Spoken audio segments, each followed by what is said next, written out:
রাতের অন্ধকার চারপাশ ঘনীভূত হয়েছে অনেক আগে। আকাশের চাঁদটা তখন তার পূর্ণ যৌবন হারিয়ে একবারে চিকন রেখায় পরিণত হয়েছে। চারপাশে শুধু অন্ধকার আর নিস্তব্ধতা বিরাজ করছে। রাতের বুক চিরে ছুটে চলছে এক যুবক, যার নাম আরাফ। তার বাইকের গতি পাগলা ঘোড়ার মতো। পেছনে তাড়া করেছে এক গাড়ি পুলিশ। কানের ভেতরে বেজে চলেছে পুলিশের সাইরেন। পুলিশের চোখকে ফাঁকি দিতে আরাফ বাইকের স্পিড আরও বাড়িয়ে দিল। রাতের অন্ধকারে রাস্তা একদমই ফাঁকা বলা যায়। তার বাইকের পেছনে বসে আছে তার বন্ধু অভি। বাইকের আলো ছাড়া রাতের এই অন্ধকারের রাস্তা পরিষ্কার দেখা যাচ্ছে না। হঠাৎ করেই আরাফের বাইকটি কোনো কিছুর সঙ্গে প্রচণ্ড জোরে ধাক্কা খেল। মুহূর্তের মধ্যে বাইক সহ আরাফ আর অভি ছিটকে পড়ে রাস্তার পাশে ছোট্ট এক ঝোপের মধ্যে। সৌভাগ্যবশত পুলিশের গাড়িটি মোড় ঘোরার সময় আরাফকে দেখতে পায় না। গাড়িটি সোজা সামনে এগিয়ে যায়। আরাফ দ্রুত নিজেকে সামনে উঠে বসে। কাদার ভেতরে পড়ার কারণে তার কিছুই হয়নি। একই তো ঝোপ, তার ভেতরে বৃষ্টির পানি জমে কাদা হয়ে গেছে। আরাফ ঠিকভাবে সামনে নিয়ে ভাবতে থাকে ঠিক কিসের সাথে ধাক্কা খেয়েছে সেটা একবার দেখা দরকার। কিন্তু ওর বন্ধু কোথায়? সে তো ওর পেছনেই বসেছিল। আরাফ আশেপাশে তাকায়। সে দেখে ঝোপের একটু দূরেই একটা মেয়ে আহত অবস্থায় পড়ে আছে। তাহলে অভি কোথায়? বাইকটাও তো ওর কাছেই আছে। আরাফ অভিকে কোথাও দেখতে না পেয়ে কিছুটা দুশ্চিন্তায় পড়ে। সে উঠতে যাবে এমন সময় হঠাৎ করেই তার কাঁধে কেউ একজন হাত রাখে। আরাফ মুহূর্তের মধ্যে পকেট থেকে পিস্তল বের করে সেটা শক্ত করে ধরে। ট্রিগারে চাপ দিতে যাবে ঠিক তখনই অভি বলে উঠল, আরে আরাফ, কি করছিস? আমি অভি। আরাফ পিস্তল নামিয়ে নেয়। যাক, অভি তাহলে ঠিক আছে। আরাফ বলল, চোরের মতো চুপচাপ কেন? আর কোথায় ছিলি? অভি কিছুটা এগিয়ে এসে বলল, আমি পেছনে ছিলাম, তাই বেশি দূরে উড়ে গেছিলাম। ভাগ্যিস রাস্তার পাশে ঝোপগুলো বড়, না হলে আজকে মরতামই। আচ্ছা চল, পুলিশ চলে গেছে, আমাদের দেখেনি। কিন্তু সামনে মালটা দেখ। অভির কথায় আরাফ ভ্রু কুঁচকে জিজ্ঞাসা করল, কোন মাল? আরে ভাই, তুই অন্ধ নাকি? দেখছিস না সামনে একটা মেয়ে অজ্ঞান হয়ে পড়ে আছে, পিছনে তার স্কুটি। মনে হচ্ছে আমরা এটার সাথে ধাক্কা খেয়েছি। মেয়েটা দেখ, সেই কিউট। অভি বিস্ময়ের সঙ্গে বলল কথাগুলো। আরাফ মেয়েটির দিকে তাকিয়ে দেখে মেয়েটা তখনও অজ্ঞান হয়ে পড়ে আছে। আরাফ মেয়েটির দিকে তাকিয়ে বলল, দেখেছি, আমাদের জন্য এসব হয়েছে, কিন্তু এই মেয়েটার জন্যই আমরা পুলিশের হাত থেকে বাঁচলাম। হয়তো রাস্তা পার হতে যাচ্ছিল আর আমরাও ছুটে এসেছি। মেয়েটি উচিত আমাদের হেল্প করা। আরাফের কথায় অভি বিরক্ত হয়। অভি এক বিকৃত হাসি দিয়ে বলল, সে যাই হোক, মেয়েটা সেই জিনিস।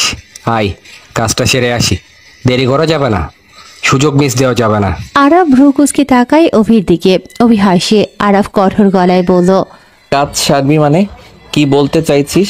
কিসের সুযোগের কথা বলছিস? আরে গাদা নাকি, মেয়েটাকে দর্শন করার কথা বলছি আর কি। তোর সাথে থেকে তো কোনো মেয়ের ধারের কাছেও ঘেঁচতে পারি না।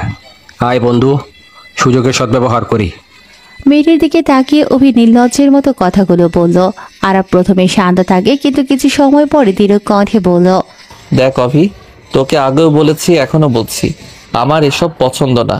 আর আমার অপছন্দের কোনো কাজ করলে তার পরিণাম কিন্তু ভালো হয় না। বন্ধু বলে তোকে সাবধান করছি, কোনো মেয়ের সাথে সুযোগের ব্যবহার আমি করি না। আরাফের কথায় অভি যেন আরো বিরক্ত হয়। অভি আরাফের কথায় কর্ণপাত একদমই না করে বলল, ভাই, এত কিছু জানি না আমি। তোর ভালো না লাগলে থাক, আমি পারবো না। চললাম মেয়েটাকে খেয়ে দিতে। হা হা হা। এই বলে অভি মেয়েটির কাছে যায়। আরাফ তাকে বারণ করার আগেই অভি মেয়েটির বুক থেকে ওড়না সরিয়ে নিল। তারপর মেয়েটির ঠোঁটে অভি চুমু খেতে যাবে ঠিক তখনই আরাফ অভির কাঠ টেনে ধরে। আরাফ আবারও শান্ত গলায় বলে, দেখ অভি, এসব বাদ দে, মেয়েটা এখনো অজ্ঞান হয়ে আছে। অভি সরে না, এক ধাক্কাতে আরাফকে সরিয়ে দেয়। অভি মেয়েটার পেটে হাত রাখে। আরাফ উঠে দাঁড়ায়, কোমর থেকে একটি ছুরি বের করে অভির গলায় এক পোঁচ দেয়। আরাফ অভির গলা কেটে যায়। অভি ছিটকে পড়ে ছটফট করতে করতে বলল, এটা তুই কি করলি? আমি তোর বন্ধু হই, তুই এটা? অভি আর কিছু বলতে পারে না। আরাফ এক শীতল হাসি দিয়ে বলল, সরি রে, কি বললি বুঝতে পারছি না। তবে তোকে তো আগেই বলেছিলাম এসব আমার পছন্দ না। তুই আমাকে চিনিস না, আমার মনে মায়া দয়া কম, জানিস না? আমি তো অসহায়দের সুযোগ নেই না। অভির শ্বাস বন্ধ হতে শুরু করে। আরাফ কথাগুলো বলে অভির গলা পা দিয়ে চেপে ধরে। অভির শরীরে যতটুকু শক্তি ছিল সেটা দিয়ে হাত উঁচু করার চেষ্টা করে, কিন্তু অভি চিরদিনের জন্য স্তব্ধ হয়ে যায়। আরাফ মনে মনে বলে, অভি যদি আমার বোনকে এমন অবস্থায় পেত তাহলে আমার বোনকেও ধর্ষণ করতে একবারও ভাবতো না। শালা জানোয়ার, ভালো করতে পারিনি তোকে। এমন বন্ধু থাকার চেয়ে না থাকাটাই ভালো। আরাফ অভির পকেট থেকে একটি ছোট্ট কালো ব্যাগ বের করে। সেই ব্যাগে কিছু কাগজ আর একটি ইউএসবি ড্রাইভ ছিল। আরাফ দ্রুত সেগুলো নিজের পকেটে ঢুকিয়ে ফেলে। এরপর সে আহত মেয়েটির কাছে যায়। মেয়েটি তখনও অজ্ঞান। আরাফ তাকে কাঁধে তুলে নিয়ে ঝোপের আরও গভীরে চলে গেল। সামনে একটা জঙ্গল। এখানে এসে থামে আরাফ। সেখানে পৌঁছে সে মেয়েটিকে শুইয়ে দিল মাটিতে। মেয়েটির আঘাত ততটা গুরুতর ছিল না, কিন্তু সে প্রচণ্ড ভয়ে অজ্ঞান হয়েছিল। আরাফ মেয়েটির মাথায় একটা গর্তে জমে থাকা পানি ছিটিয়ে জ্ঞান ফেরানোর চেষ্টা করে। কিছুক্ষণ পর মেয়েটির জ্ঞান ফিরল। সে আরাফকে দেখে প্রথমে ভয় পায়, ভয়ে সে পিছিয়ে যায়, কিন্তু আরাফের শান্ত ব্যবহার দেখে সে ধীরে ধীরে স্বাভাবিক হতে থাকে। আরাফ মেয়েটির পরিচয় জানতে চায়। নাম কি আপনার? জি, আমার নাম স্নেহা। আমি গ্রামের এক স্কুল শিক্ষকের মেয়ে। কিছু দুষ্কৃতিকারী আমাকে অপহরণ করার জন্য তাড়া করেছিল। আমি ভয়ে পালাচ্ছিলাম। তারপর একটা বাইকের সাথে ধাক্কা খেয়ে পড়ে যাই। আর কিছু মনে নেই। কিন্তু আপনি কে? আমি আরাফ। আমার বাইকের সাথেই ধাক্কা লাগে আপনার স্কুটির। তারপর আমার বন্ধু আপনাকে দেখে ধর্ষণ করতে আসে। আমি তাকে মেরে ফেলেছি। ভয় পাবেন না, আপনি এখন একদমই সেভ আছেন। কিন্তু আমি কোথায়? আমিও জানি না আসলে কোথায় আছি, তবে পিছনে কিছু দূর গেলে মেইন রোড। আপনাকে আমি গাড়ি ঠিক করে পৌঁছে দেবার ব্যবস্থা করছি। এ কি আপনার হাত কেটে গেছে যে? ঠিক আছে, সমস্যা নেই। আরাফ তার পকেটে হাত দেয়। একটা ভেজা রুমাল দেখতে পায়। আরাফ সেটা নিয়ে স্নেহার হাতে বেঁধে দেয়। মেয়েটি আরাফের দিকে তাকিয়ে থাকে। হাত বাঁধা শেষ হলে আরাফ স্নেহাকে নিয়ে মেন রোডে আসে। একটা গাড়ি দাঁড় করিয়ে স্নেহাকে তার ঠিকানায় পৌঁছে দেবার ব্যবস্থা করে দেয় সে। তারপর আরাফ নিজের মতো চলে আসে। আরাফ হলো একজন সিক্রেট গ্যাংস্টার। হাতে গোনা কয়েকজন আরাফের কথা জানে। তার পরিবারের কেউই জানে না আরাফ গোপনে কি কি করে বেড়ায়। রাত গভীর হয়, জঙ্গল এরিয়া থেকে লোকালয়ে চলে এসেছে আরাফ। মনে মনে মেয়েটার কথা ভাবছে। তার নাম্বারটা নেওয়া দরকার ছিল। শহরের আকাশে হালকা কুয়াশা নেমে এসেছে। চারিপাশ নিস্তব্ধ, কেবল মাঝে মাঝে দূর থেকে গাড়ি চলার শব্দ শোনা যায়। এই নীরবতার মাঝেই আরাফ দ্রুত পা চালিয়ে নিজের বাড়ির দিকে ফিরছে। তার মুখে ক্লান্তি, চোখে এক ধরনের ভয়ার্ত আলো। আজ রাতটা তার জন্য কোনো সাধারণ রাত ছিল না। আরাফের পরিবার ছোট। বাবা বাইরে থাকেন চাকরির কারণে, বেশিরভাগ সময় বিদেশে কাটান। তাই ঘরে শুধু থাকে মা আর সে। কিছুদিন হলেও তার বড় বোন সাবিহার বিয়ে হয়ে গেছে, কিন্তু মাঝে মাঝে সে বেড়াতে আসে। আজকে ওর বোন সাবিহা এসেছে ওদের বাড়িতে। সাথে এনেছে তার স্বামীর এক পাড়াপড়শি বোন জিসাকে। জিসা দেখতে মায়াবী, তবে চোখে মুখে একটা আলাদা দৃঢ়তা আছে। ঘরে ঢোকার আগে আরাফ ভাবছে, আজকের রাতের কথা কেউ যদি জানে তাহলে সে কি কখনো বাঁচতে পারবে? কিন্তু ভাগ্য অদ্ভুতভাবে তাকে সুরক্ষা দিয়েছে। বাড়ির দরজা নিঃশব্দে ঠেলে ভেতরে ঢুকতেই সামনে উপস্থিত হলো তার বোন সাবিহা। কোনো কিছু বোঝার আগে সাবিহা তার কান চেপে ধরে টেনে নিয়ে গেল বসার ঘরে। কোথা থেকে আসছিস এত রাতে? সাবিহার কণ্ঠ রাগে কাঁপছে। বড় হয়েও আরাফের কান টেনে ধরে সে। আরাফ বলে, ছাড়, কি করছিস? লাগছে তো। কোথায় ছিলি বান্দর? তোর ফোনও বন্ধ থাকে কেন? আরাফ যন্ত্রণায় চিৎকার করে উঠল। সামনে বসে আছে জিসা। তার কৌতূহলী চোখ দুটো স্থির হয়ে আছে আরাফের দিকে, যেন বোঝার চেষ্টা করছে এ ছেলে আসলেই কেমন। সাবিহার প্রশ্নের উত্তরে আরাফ থেমে গেল না। গভীর শ্বাস নিয়ে সে বলে ফেলল, প্রথমে বন্ধুদের সাথে একটু ঝগড়া করছিলাম, তারপর পুলিশ পিছু নিল। পালাতে গিয়ে হঠাৎ এক মেয়ের সাথে ধাক্কা লাগে। তখন দেখি কয়েকজন ওকে আক্রমণ করছে। ওকে ধর্ষণের চেষ্টা হচ্ছিল। আমি আটকাতে গিয়ে একজনকে মেরে ফেললাম। কথাগুলো শোনার পর ঘরে নেমে এলো এক ঝড়ের পূর্বাভাবের মতো নীরবতা। কিছুক্ষণ সাবিহা অবাক দৃষ্টিতে তাকিয়ে থাকলো ওর ভাইয়ের দিকে। তারপর হঠাৎ হেসে ফেললো জোরে জোরে। তারপর বলে, তুই আর এসব করবি? তোর পেছনে পুলিশ তাড়া করবে। হা হা হা। আমি বিশ্বাস করি না। ফাজলামো করিস? সত্যি কথা বল, কোথায় ছিলি? আরাফ চুপচাপ দাঁড়িয়ে থাকে। সে জানে তার মন কখনো বিশ্বাস করবে না এসব, কারণ সবাই তাকে ভদ্র শান্তশিষ্ট ফাজিল চঞ্চল দুষ্ট ছেলে বলেই চেনে। কিন্তু হঠাৎ নীরবতা ভেঙে জিসা বলল, আমি বিশ্বাস করেছি। সাবিহা ভ্রুকুচকে তাকালো, তারপর বলে, হ্যাঁ, কিন্তু কেন রে? ওর এমন আজগুবি কথা সে সব সময় বলে। জিসা ঠান্ডা গলায় উত্তর দিয়ে বলে, অনেক ভদ্র ছেলেকে বাইরে থেকে দেখে নির্দোষ মনে হয়, অথচ তাদের ভিতরে লুকিয়ে থাকে ভয়ঙ্কর অন্ধকার। হয়তো আরাফও তেমনই। সাবিহা জোরে হেসে উঠল, হাসির শব্দে যেন ঘর ভরে গেছে। আরে দূর, আমার ভাই তো মাছও খায় না, আর তুমি বলছো ফোন করে? অসম্ভব। ওর এসব কথা শুনতে শুনতে আমরা অভ্যস্ত। এই কথোপকথন যেন এক অদ্ভুত খেলায় পরিণত হলো। আরাফ বিরক্ত হয়ে উঠে দাঁড়ায়, তার চোখে রাগ, ক্লান্তি আর অজানা ভয় মিশে আছে। সে বলে, জি স্যার, তুমি আমাকে আপনি বলে সম্বোধন করবে আর কখনো নাম ধরে ডাকবে না। আমি তোমার থেকে বড়। কেন রে, তুই আমাকে আপনি বলিস? আমাকেও তো আপনি বলা উচিত, আমি তো তোর বড়। তুই বুঝিস না আপু, ভালোবাসা আর সম্পর্ক আলাদা, এখানে বিষয়টা অন্য। তাছাড়া একটা বিষয় হলো, যে ভালোবাসে সে তুমি করে বলতে পারে, মানে কাছে আসতে পারে। আরাফ এটা বলেই জিসার দিকে তাকায়, বাঁকা একটা হাসি দেয়। জিসা অনেক ছোট, তবে আরাফকে সে পছন্দ করে। আরাফের টোপে পা দিয়ে হঠাৎ করে জিসা হেসে বলে, আমি ভালোবাসি আরাফকে। কথাটা এমনভাবে বললো যেন সেটা সত্যি না মজা বোঝা গেল না। আরাফ বিরক্ত হয়ে রুমে চলে যায়। সাবিহাও বুঝছে দুটোই দুষ্টুমি করছে। তার হাতের কবজিতে লালচে কাটা দাগ, কাপড়ে ঢাকা ছিল, কেউ টের পায়নি। রুমে ঢুকে দরজা বন্ধ করে সে চেয়ারে বসে টেবিলে রাখা কিছু ছবি তার দৃষ্টি কাড়ে। সব ছবি মেয়েদের, আরাফের বিয়ের জন্য ওর মা সংগ্রহ করে রেখেছে। আরাফ একে একে দেখতে থাকে। সিগারেটের ধরালো সে। হঠাৎ একটা ছবি দেখে তার চোখ আটকে গেল। তার হাত থেকে সিগারেট পড়ে গেল মেঝেতে। ছবিটা সেই মেয়ের যাকে কিছুক্ষণ আগে সে অভির থেকে বাঁচিয়েছে।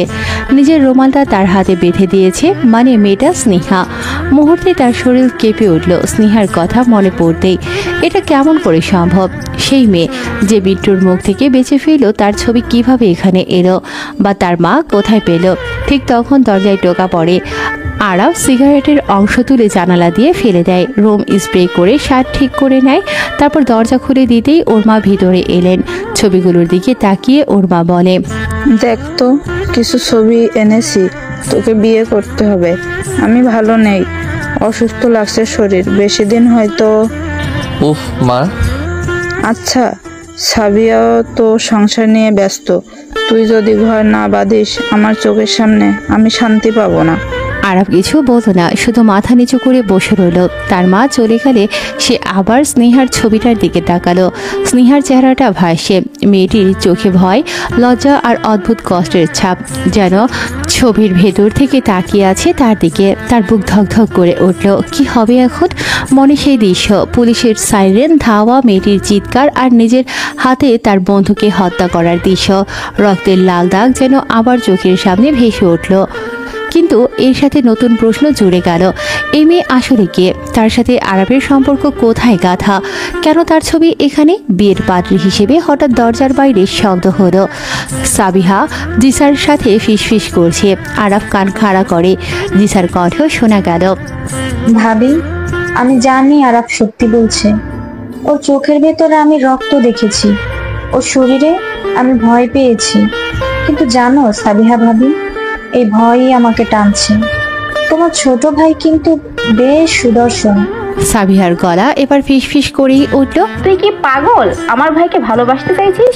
ওর মতো উড়নচণ্ডী আর নেই। জানি মজা করছিস, তাই না? সত্যি। তবে ওর অন্ধকার আমাকে গ্রাস করছে। কিছু একটা আছে তোমার ভাইয়ের মাঝে। এই কথাগুলো শুনে আরাফের শরীর ঠান্ডা হয়ে আসে। এই মেয়ে আসলেই সাংঘাতিক। রাত কেটে গেল, ঘুম আসেনি আরাফের চোখে। টেবিলে রাখা স্নেহার ছবির দিকে তাকিয়ে থাকতে থাকতে মনে হলো ছবির ভেতরের চোখ দুটো যেন তার কাছে এগিয়ে আসছে। হঠাৎ মনে হলো এই মেয়েটি হয়তো তার জীবনের মোড় ঘুরিয়ে দেবে, আর হয়তো সেই মোড়টাই তাকে নিয়ে যাবে অন্ধকারের গভীরে, যেখান থেকে আর কোনোদিন ফেরা সম্ভব হবে না। সকালবেলা শহরের রাস্তাগুলো তখনও পুরোপুরি লোকজনে জমজমাট জমজমাট হয়নি। হালকা কুয়াশা ভেসে বেড়াচ্ছে, গলিপথের দোকানগুলো একে একে শাটার তুলছে। পাখির ডাক, চায়ের দোকানের ঘ্যাস, বর্নারের শব্দ আর মাঝে মধ্যে বাসের হর্ন সব মিলিয়ে শহর জেগে উঠেছে। আরাফ সেই সকালের ভিড়ে একা বাইক নিয়ে বের হয়েছে। সারা রাত ঘুমোয়নি। স্নেহার ছবিটার দিকে তাকিয়ে থেকেছে সে। মনে এক অদ্ভুত উত্তেজনা, অস্থিরতা কাজ করছে। মাথার ভেতর বারবার ঘুরছে সেই প্রশ্ন, স্নেহা নামে মেয়েটার ছবি মা কোথায় পেল? আর আমার মন কেনই বা হঠাৎ করে চাইছে আমি ওর সাথে দেখা করি? আর মা স্নেহার ছবি কোথায় পেল? প্রথমে ভেবেছিল হয়তো এটাও তার আত্মীয়ের পরিচয় কিংবা কোনো ভদ্রলোকের প্রস্তাব হবে, কিন্তু মনে হতেই আবার ঝড় ওঠে। সে তো জীবনে কাউকে এখনো ভালোভাবে চিনতে বা জানতেও পারেনি। হুট করে কেন এই মেয়ে? তবে কি বিয়ের জন্য পাত্রীর ছবি? হঠাৎই তার মনে পড়ে যায় আগের রাতের ঘটনা। গত রাতে যখন স্নেহা ড্রাইভারের সাথে ঠিকানা বলছিল, দূরে দাঁড়িয়ে থাকা অবস্থায় আরাফ সেটা শুনে ফেলে। তখন সে গুরুত্ব দেয়নি, কিন্তু আজ যখন মাথায় ঘুরছে কোথায় খুঁজে পাওয়া যাবে মেয়েটিকে, সেই মুহূর্তে স্মৃতিটা বজ্রপাতের মতো ফিরে আসে। সকালে আরাফ স্নেহার সাথে দেখা করার জন্য বের হয়, কারণ স্নেহার বলা ঠিকানাটা মনে পড়ে ওর। হ্যাঁ, ঠিকানাটা তো আমি শুনেছিলাম। আর দেরি না করে বাইক চালু করে ফেলে। শহরের ভিড় ঠেলে হর্ন বাজাতে বাজাতে দ্রুত এগোতে থাকে সে। কানে হেডফোন নেই, মোবাইল অফ, কারণ মন এখন অন্য কোথাও। রাস্তার এক প্রান্তে এসে সে ঢুকে যায় আবাসিক এলাকায়। চারপাশে উঁচু বিল্ডিং, মাঝে মাঝে ছোট ছোট টিনের ঘর, আর ফাঁকা মাঠে খেলা করছে কিছু বাচ্চা। সকালবেলার আলোতে সব কিছু যেন শান্তিপূর্ণ, কিন্তু আরাফের বুকের ভেতর কেমন জানি চাপা উত্তেজনা কাজ করছে। হঠাৎই দূরে এসে দেখতে পায় একটি মেয়ে রাস্তায় দাঁড়িয়ে আছে। মেয়েটি শাড়ি পরেনি, পরনে সাধারণ সালোয়ার কামিজ, চুল খোলা, চোখে হালকা ভয়, কিন্তু চলাফেরায় এক ধরনের সৌন্দর্য আছে। আরাফ থমকে যায়, মনে হয় এটাই সেই মেয়ে স্নেহা। কিন্তু এর আগেই ঘটে যায় অপ্রত্যাশিত ঘটনা। রাস্তার পাশ থেকে একটা কালো প্রাইভেট কার থামে, গাড়ির দরজা খুলে চারজন তরুণ ছেলে বেরিয়ে আসে। প্রথমে তারা যেন সাধারণভাবেই এগিয়ে গেল, তারপর হঠাৎ দুজন স্নেহার হাত ধরে টানতে শুরু করে। আরেকজন পেছন থেকে ধাক্কা দিতে থাকে স্নেহাকে গাড়ির দিকে। মেয়েটা চিৎকার করে উঠল, বাঁচাও, আমাকে ছেড়ে দাও। চারদিকে লোকজন। কয়েকজন থেমে তাকালেও এগিয়ে আসার সাহস করে না। কেউ হয়তো ভেবেছে পারিবারিক ঝামেলা, কেউ আবার ঝামেলায় জড়াতে চাইল না। কিন্তু বাইক থামিয়ে দাঁড়ানো আরাফ যেন বিদ্যুৎ গতিতে এগিয়ে আসে। সে বাইক রাস্তার একপাশে ফিরে দ্রুত দৌড়ে আসে, চোখে মুখে রাগ আর দৃঢ়তা। একজন ছেলে স্নেহার হাত ধরেছিল। আরাফ তাকে জোরে ঘুষি মারে মুখে। ছেলেটা মাটিতে লুটিয়ে পড়ে। অন্য দুজন হক চকিয়ে যায়, কিন্তু দ্রুত তারাও আরাফের দিকে ছুটে আসে। আরাফ কোনো প্রশিক্ষণ মার্শাল আর্টিস্ট না, তবে লড়াই ঝগড়া তার কাছে নতুন কিছু নয়। প্রথম জনকে লাথি মেরে দূরে সরিয়ে দিল, দ্বিতীয় জন লোহার রড দিয়ে আঘাত করতে চাইল আরাফকে, কিন্তু আরাফ পাশ কাটিয়ে তার হাত মুচড়ে দেয়। লোকটা ব্যথায় চিৎকার করে মাটিতে পড়ে যায়। মেয়েটা তখনও ভয় আর আতঙ্কে কাঁপছে। ওর চোখে জল, ঠোঁট শুকিয়ে গেছে। বাকি একজন ছেলেকে দেখে আরাফ আরও ভয়ঙ্কর হয়ে ওঠে। সে এসে আরাফকে ধাক্কা দিতে চাইল, কিন্তু আরাফ তার কলার ধরে আশ্রয় ফেলল গাড়ির দরজায়। ঢং শব্দে লোহার দরজা দিয়ে যায়। চারজনের সবাই তখন ছত্রভঙ্গ হয়ে গেছে। কেউ পালালেও কেউ আবার ব্যথার গড়াগড়ি খাচ্ছে। রাস্তার লোকজন দূর থেকে তাকিয়ে দেখছে সবকিছু। অনেকে ফিসফিস করছে, কে এই ছেলেটা? কিন্তু কেউ আর কাছে আসে না। শ্বাস নিতে কষ্ট হচ্ছিল আরাফের, রক্তে আড্রেনালিন ছুটছে। তবুও সে নিজেকে সামলায়। স্নেহার দিকে তাকিয়ে বলে, তুমি ঠিক আছো? গভীর কণ্ঠে জিজ্ঞেস করে আরাফ। স্নেহা কিছু বলতে পারে না, শুধু মাথা নাড়ে। আরাফ ওর হাত ধরে টেনে নিয়ে যায় কাছের একটি ফাঁকা জায়গায়, রাস্তার ভিড় থেকে একটু দূরে, যেখানে নিরাপদে দাঁড়ানো যায়। স্নেহা কাঁপতে থাকে। আরাফ তখনও ওর দিকে তাকিয়ে আছে। স্নেহা ধীরে ধীরে বলে ওঠে, ওরা আমাকে অনেক দিন ধরে বিরক্ত করে। আমার বাবা এজন্য বিয়ে দিতে চায়। আপনাকেও আমার বাবা পাঠিয়েছে, তাই না? কাল রাতেও ওই ছেলেগুলো তাড়া করেছিল। কথাগুলো শেষ করতে গিয়েও ওর চোখ ভিজে ওঠে। আরাফ চুপচাপ দাঁড়িয়ে থাকে। ভেতরে এক অদ্ভুত আগুন জ্বলছে। সে জানে না এই মেয়ের সাথে তার কি সম্পর্ক, জানে না মা কেন ছবিটা এনেছে, তবুও আজ মনে হচ্ছে ওকে রক্ষা করা যেন তারই দায়িত্ব। আসলে আমাকে আপনার বাবা পাঠায়নি। আমাকে হয়তো চিনতে পারেননি। গত রাতে আমি আপনাকে বাঁচালাম। স্নেহা তাকায় আরাফের দিকে। রাস্তার পাশে তখনও কালো গাড়িটা দাঁড়িয়ে। কিন্তু ছেলেগুলো ভয়ে পালিয়ে গেছে। গাড়ির কাছে কেউ আর ফিরে আসেনি। আস্তে আস্তে চারপাশে জমে ওঠা ভিড় ভাঙতে থাকে। লোকজন নিজেদের কাছে ফিরে যায় যেন কিছুই ঘটেনি। শহরের মানুষ এভাবে অভ্যস্ত। কিছুক্ষণের জন্য হইচই, তারপর আবার নিস্তব্ধতা। স্নেহা একটু সাহস সঞ্চয় করে আরাফের দিকে তাকায়। তুমি তুমি আমাকে আবার বাঁচালে, ধন্যবাদ। যদি তুমি না থাকতে।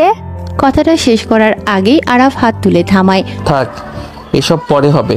এখন তুমি আগে নিরাপদে বাড়ি যাও। রাস্তার এক কোণে দাঁড়িয়ে তখনও কাঁপছে স্নেহা।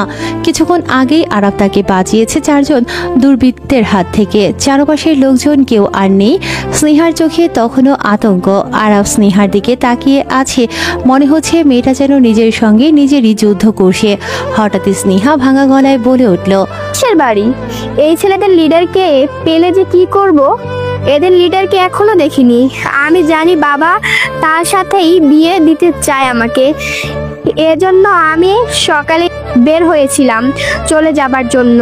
গাড়ি না পেয়ে হাঁটছিলাম। লম্পট ছেলেকে আমি বিয়ে করব? কখনো না। বরং তাকে পেলে। আরাফ ধীরে কাছে এগিয়ে এসে নরম গলায় প্রশ্ন করল। কি করবেন?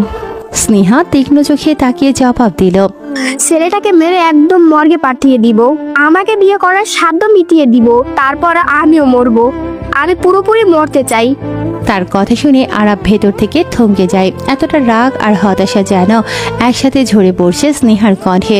আরাফ মনে মনে ভাবল, বলে কি এই মেয়ে? আরাফ শান্ত গলায় বলল, কেন মরতে চান? কারণটা জানতে পারি? স্নেহা কষ্টে ভাঙা হাসি দিয়ে বলল, বললাম তো, আমাকে বাসা থেকে বিয়ে দিয়ে দিবে, কিন্তু আমি বিয়ে করব না। তাই আমার কিছু ছবি আরাফ নামের এক ছেলেকে পাঠিয়েছে। আমি শিওর এই ছেলেদের লোক ওরা। আরাফ মনে মনে হতভম্ব হয়ে গেল। মেয়েটা তার নাম জানে অথচ তাকে চেনে না। তার মানে স্নেহা এতক্ষণ তার কথাই বলছিল। আরাফ বলল, আরাফ তো আপনাকে পছন্দ নাও করতে পারে। স্নেহা রাগী চোখে তাকিয়ে আরাফকে বলল, কে বলছে পছন্দ করবে না? 100% পছন্দ করবেই। আমি কি কম সুন্দরী নাকি? আরাফ বিস্মিত হয়ে গেল। এই মেয়েটার আত্মবিশ্বাস অদ্ভুত। সে হালকা হেসে বলল, এত কনফিডেন্স? স্নেহা গম্ভীর মুখে উত্তর দিল, আর আমি খোঁজ নিয়ে দেখেছি, আরাফ ছেলেটা নাকি অনেক খারাপ, সবসময় ঝগড়া মারপিট করে বেড়ায়। আরাফ মাথা নিচু করে গম্ভীর স্বরে বলল, আমিও শুনেছি আরাফ ছেলেটা খুব খারাপ। আরাফ মুস্কি হাসে। কিছুক্ষণ চুপ থেকে আরাফ প্রশ্ন করল, আচ্ছা, আপনার নাম কি? স্নেহা একটু থেমে তাকালো আরাফের দিকে। তার যতদূর মনে পড়ে কালকে একবার নাম বলেছিল আরাফকে। তবুও স্নেহা বলে, আপনাকে আমার নাম বলার প্রয়োজন মনে করি না, তবুও যেহেতু আমাকে বাঁচিয়েছেন তাই বলছি, আমি স্নেহা। আরাফ এক মুহূর্ত চুপ থেকে বলল, সুন্দর নাম। আরাফ আবার প্রশ্ন করল, আচ্ছা, এখন বাড়ি যাবেন নাকি অন্য কোথাও যাবেন? স্নেহা নিচের দিকে তাকিয়ে ফিসফিস করে বলল, জানি না। আরাফ অবাক হয়ে বলল, জানেন না মানে? বাসায় যাবেন না? স্নেহা কাপা কণ্ঠে বলল, না, বাসায় যাব না। আরাফ তখন একটু থেমে প্রস্তাব দিল, তাহলে আমাদের বাসায় চলেন। স্নেহা চোখে বিস্ময় নিয়ে তাকালো, তারপর মাথা নাড়িয়ে বলল, না, তাও যাব না। আমি আমার মতো কোথাও চলে যাব। আপনার আমাকে নিয়ে চিন্তা করতে হবে না। আর আমাকে আবার বাঁচানোর জন্য ধন্যবাদ। এখন আপনি আসতে পারেন। মেয়েটির কথায় আরাফ চুপ হয়ে গেল। মনে হলো স্নেহার ভেতরটা আগুনের মতো জ্বলছে। আরাফ বুঝে গেছে এখন স্নেহাকে জোর করে কিছু বলা যাবে না। স্নেহা তখন ধীরে ধীরে রাস্তার দিকে হাঁটা দিল। হাওয়া তার চুল উড়িয়ে নিচ্ছে। মুখে এখনো ভয় আর রাগের ছাপ। আরাফ দাঁড়িয়ে থাকে দূর থেকে। তার চোখে মিশ্র অনুভূতি, আশ্চর্য, কৌতূহল আর এক ধরনের অদৃশ্য টান কাজ করছে। সেই মুহূর্তে আরাফ বোঝে এই মেয়েটি কেবল একজন ভুক্তভোগী নয়, বরং নিজের ভাগ্যের বিরুদ্ধে দাঁড়ানো এক যোদ্ধা। আরাফের ভেতর এক অদ্ভুত দায়বদ্ধতা তৈরি হলো। যদিও স্নেহা বলেছে, আপনি আসতে পারেন। তবুও তার মনে হলো এই মেয়েটিকে একা একা ফেলে যাওয়া যাবে না। আরাফ সেখান থেকে চলে আসে, কিন্তু যত দূরেই যাক স্নেহার মুখ বারবার ভেসে উঠছে তার চোখের সামনে। মেয়েটার চেহারায় এক ধরনের অনিন্দ সুন্দর ভাব আছে। শুধু সৌন্দর্য নয়, ওর কণ্ঠস্বর যেন সরাসরি কলিজায় গিয়ে লেগেছে। কিন্তু সবকিছুর মাঝেও সবচেয়ে বেশি টেনেছে স্নেহার সেই ঠোঁটের নিচের ছোট্ট তিলটা। আরাফের অদ্ভুতভাবে মনে গেঁথে গেছে সেই দৃশ্য। বাসায় ফিরে আরাফ আসে তার মায়ের কাছে, খানিকটা দ্বিধা নিয়ে বলল, আম্মু একটা কথা বলি, তুমি যে মেয়েটার ছবি মানে স্নেহার ছবি এনেছো না, ওকে আমার খুব ভালো লেগেছে। কিন্তু আমি কিছু না বলা পর্যন্ত তোমরা ওর বাসায় বা ওর কাছে কিছুই বলবে না, ওকে? বিয়ে করলে ওই মেয়েটাকে করব, কখন কি করবা সেটা আমি বলে দেব। মা খুশি হয়ে মৃদু হাসি মাথা নাড়িয়ে বলল, ওকে বাবা, আমি কিছু বলবো না, তুই না বলা অবধি। কথাটা শুনে এক অদ্ভুত স্বস্তি পেল আরাফ। মনে হচ্ছে নিজের মনের ভেতরে লুকোনো গোপন অনুভূতিটা কারো সাথে ভাগ করলো। কিছুক্ষণ পর সে বের হলো বিশ্ববিদ্যালয়ের উদ্দেশ্যে। বাইকের ইঞ্জিন স্টার্ট দিতেই হঠাৎ পেছন থেকে জিসা এগিয়ে আসে। সে এসে বলে, আমিও যাব তোমার সাথে। আমি তো ভার্সিটিতে যাচ্ছি। তাতে কি, আমিও যাব, আমাকে নিয়ে চলো। কিন্তু কিন্তু কি? নিয়ে যা, ঘোরার জায়গা নেই তেমন, তুই সাথে নিয়ে যা। আরে আপু, সাবিহা আপুর জোড়াজোড়িতে জিসা আরও আরাফের সাথেই যেতে চাইল। আরাফ খুব একটা খুশি হয়নি, তবে কিছু না বলে জিসাকে পেছনে বসতে দিল। দুজন বাইক নিয়ে রওনা হয়। রাস্তায় এক মোড়ে হঠাৎ চোখ পড়ে স্নেহাকে। ওর বাবা তাকে বাসায় নিয়ে যাচ্ছে, মানে স্নেহাকে তার বাবা গাড়িতে ওঠাচ্ছে। স্নেহার কোথায় আছে সেই ঠিকানা স্নেহার বাবার ফোনে আননোন নাম্বার থেকে মেসেজ করে দেয় আরাফ, কারণ আরাফের লোক স্নেহার পিছু নিয়েছিল। আরাফকে স্নেহার বাবা দেখতে না পেলেও স্নেহা স্পষ্টই তাকিয়েছিল তার দিকে। সেই দৃষ্টি ছিল কিছুটা বিস্মিত, কিছুটা অভিমানী। আরাফের মন বলল স্নেহা হয়তো ভেবেছে বাইকের পেছনে বসা জিসাই তার প্রেমিকা। আর সেই ভুল বোঝাবুঝির অনুভূতি বুকের ভেতর হালকা খোঁচা মেরে গেল আরাফের। স্নেহা চুপচাপ গাড়িতে বসে। ওদিকে আরাফ বিশ্ববিদ্যালয়ের গেটে ঢুকতেই হইচই শুরু হলো। ছেলেরা লাফালাফি করে আরাফকে দেখে অভ্যর্থনা জানাচ্ছে। কারো চোখে গর্ব, কারো চোখে উচ্ছ্বাস, যেন আরাফ তাদের নিজস্ব নেতা। পেছনে বসা জিসা অবাক হয়ে বলল, এই তুমি কে গো? তোমাকে দেখে সবাই ছাগলের 3 নাম্বার বাচ্চার মতো লাফাচ্ছে কেন? আরাফ হেসে জবাব দিল, তোমার মতো কিউট মেয়ে আমার পিছনে বসেছে তো তাই। জিসা অবাক হয়ে হাসলো। হ্যাঁ তাই? জিসা ব্যাগ থেকে আয়না বের করে মুখের মেকআপ ঠিক করতে থাকে। চারপাশের কোলাহলের মাঝেই যেন নিজের জগতে ডুবে গেল আরাফ। হঠাৎ নাইম নামের একটা ছেলে আসে আরাফের কাছে। ভাই, অনেকদিন পর আসলেন আজ। প্রধান শিক্ষক রুমে আপনাকে ডাকছে, কিসের যেন বিচার বসেছে।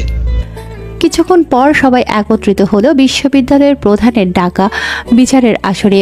একজন ছেলে নাম সৈকত কয়েকদিন ধরে বিশ্ববিদ্যালয়ের এক মেয়েকে টিস করছিল। প্রভাবশালী পরিবারের সন্তান হওয়ায় কেউ কিছু বলার সাহস পায়নি, কিন্তু আজ বিষয়টা সরাসরি প্রধানের সামনে চলে এলো, তাই বিচার বসেছে। সৈকতকে আনা হলো সবার সামনে। প্রধান কঠোর গলায় বললেন, তোমার বাবাকে ফোন করো, তাকে আসতে হবে। তুমি দিন দিন অনেক বেড়েছ, যারে পারছ তাকেই বাজে কথা শোনাচ্ছ। সৈকত ঠোঁট বাঁকিয়ে তার ছেলের ভঙ্গিতে জবাব দিল, বাবাকে ফোন করার দরকার নাই, টাকার হিসাবটা বলেন, আমি দিয়ে যাচ্ছি। কথাটা শোনার সাথে সাথে আরাফের মেজাজ গরম হয়ে যায়, তবে সে ঠান্ডা গলায় বলল, তোমার বাবাকে ফোন দাও। তুমি মেয়েদের টিস করছো, তোমার বাবাকে তা জানানো দরকার। সৈকত হাসতে হাসতে তাকালো আরাফের দিকে, তারপর জোর গলাতে বলে, ফোন দেব না তো কি করবে? আরাফের শরীর কেঁপে উঠল রাগে। এত অবজ্ঞা, এত উদ্ধত্ত কোনোভাবেই আর সহ্য করতে পারল না সে। মুহূর্তের মধ্যে দাঁড়িয়ে চেয়ার হাতে তুলে সৈকতকে এমন আঘাত করলো যে সে হোঁচট খেয়ে পড়ে গেল সামনে। শিক্ষকরা হতভম্ব হয়ে গেলেও আরাফের রাগ থামল না। সে সৈকতকে টেনে হিস্ট্রে রুম থেকে বের করতে থাকে। একের পর এক ঘুষি লাথি মারতে থাকে। সৈকত প্রতিরোধ করার চেষ্টা করলেও ব্যর্থ হয়। আরাফের এমন কাণ্ডে ওর বন্ধুদেরও রক্ত গরম হয়ে গেল। তারাও ঝাঁপিয়ে পড়ে সৈকতের উপর। চেয়ারের আঘাত, মুঠির ঘা সব মিলে চারপাশে যেন বিশৃঙ্খলার সৃষ্টি হয়। বিশ্ববিদ্যালয়ের করিডোরে হইচই শুরু হয়। কেউ কেউ ভয়ে দূরে সরে যায়, আবার কেউ হাততালি দিয়ে উল্লাস করতে থাকে। অবশেষে সৈকত ধপাস করে মাটিতে পড়ে হাঁপাতে থাকে। মুখে রক্ত, চোখে ভয়ের ছাপ স্পষ্ট। তবুও তার অধ্যত্ব একটুও কমেনি। দাঁত চেপে বলল, তোমরা ভেবেছো এভাবে পার পেয়ে যাবে? আমি আমার কাকাকে ডাকবো, তখন বুঝবে কার সাথে লাগতে এসেছো। বাবার কথা তো পরে। সৈকত মোবাইল বের করে ফোন দিতে শুরু করে। চারপাশের পরিবেশ একেবারে নিঃশব্দ হয়ে গেল, কারণ সবাই জানে সৈকতের বাবা একজন প্রভাবশালী মানুষ। আরাফ স্থির দৃষ্টিতে তাকিয়ে রইল সৈকতের দিকে। মনে হচ্ছে আসন্ন ঝড়ের অপেক্ষায় আছে সবাই। কিছুক্ষণ পরেই সৈকতের কাকা এলেন ভার্সিটিতে। তিনি এসে আরাফকে সরাসরি বলল, তুমি কার শরীরে হাত তুলছো তা কি জানো? আর আমি কে সেটাও কি জানো? আরাফ শান্তভাবে জবাব দিল। কে আপনি? লোকটা পাল্টা প্রশ্ন করে, চিনো না আমাকে? আরাফ বলল, আরে কাকু, চিনি না বলেই তো জিজ্ঞেস করছি কে আপনি। লোকটি একটি রহস্যময় হাসি দিয়ে বলল, সময় হলে ঠিকই চিনবে। এরপর তিনি সৈকতকে নিয়ে চলে গেল সেখান থেকে। তবে চলে যাওয়ার আগে আরাফ জোর গলায় হুঁশিয়ারি দিল, এই ছেলের নামে যদি এরপর এমন কোনো রিপোর্ট আসে তাহলে কিন্তু এই ছেলে তার শরীর থেকে একটা অঙ্গ হারাবে। আরাফের এই সমস্ত কাণ্ড দেখে জিসা একেবারে থ হয়ে গিয়েছে। বাসায় ফেরার পথে জিসা ভয়ে আরাফের পেছনে বসার সাহস পাচ্ছে না। আরাফ নিজেই জিসাকে বলল, যা দেখেছো সব এখানেই ভুলে যাও, বাসায় যেন এসব কথা বলতে না শুনি, কেমন? জিসা মাথা নেড়ে হ্যাঁ বলল। বাসায় এসেই আরাফ দ্রুত ফ্রেশ হয়ে নিল এবং তারপর স্নেহার বাসার উদ্দেশ্যে বের হয়ে পড়ে। সে আর দেরি না করে বাইক নিয়ে আবার বেরিয়ে পড়ে। আরাফ স্নেহার বাসার নিচে বাইক থামালো। দেখলো সেখানে অনেক লোকের ভিড়, সবাই কান্নাকাটি করছে। বিষয়টি বুঝতে না পেরে আরাফ বাসার ভিতরে গেল। ভিতরে গিয়ে আরাফ দেখতে পায় সাদা কাপড়ে মোড়ানো একটি লাশ পড়ে আছে। আরাফ লাশের উপর থেকে কাপড় সরাতেই ছিটকে দুহাত পেছনে সরে গেল। এ তো স্নেহার লাশ। স্নেহা সুইসাইড করেছে। বাসা থেকে তার বিয়ের জন্য অতিরিক্ত চাপ দেওয়া হচ্ছিল। আরাফের চোখ থেকে অঝরে জল ঝরতে থাকে। কি করবে বুঝতে না পেরে সে তার আম্মুকে ফোন দিল।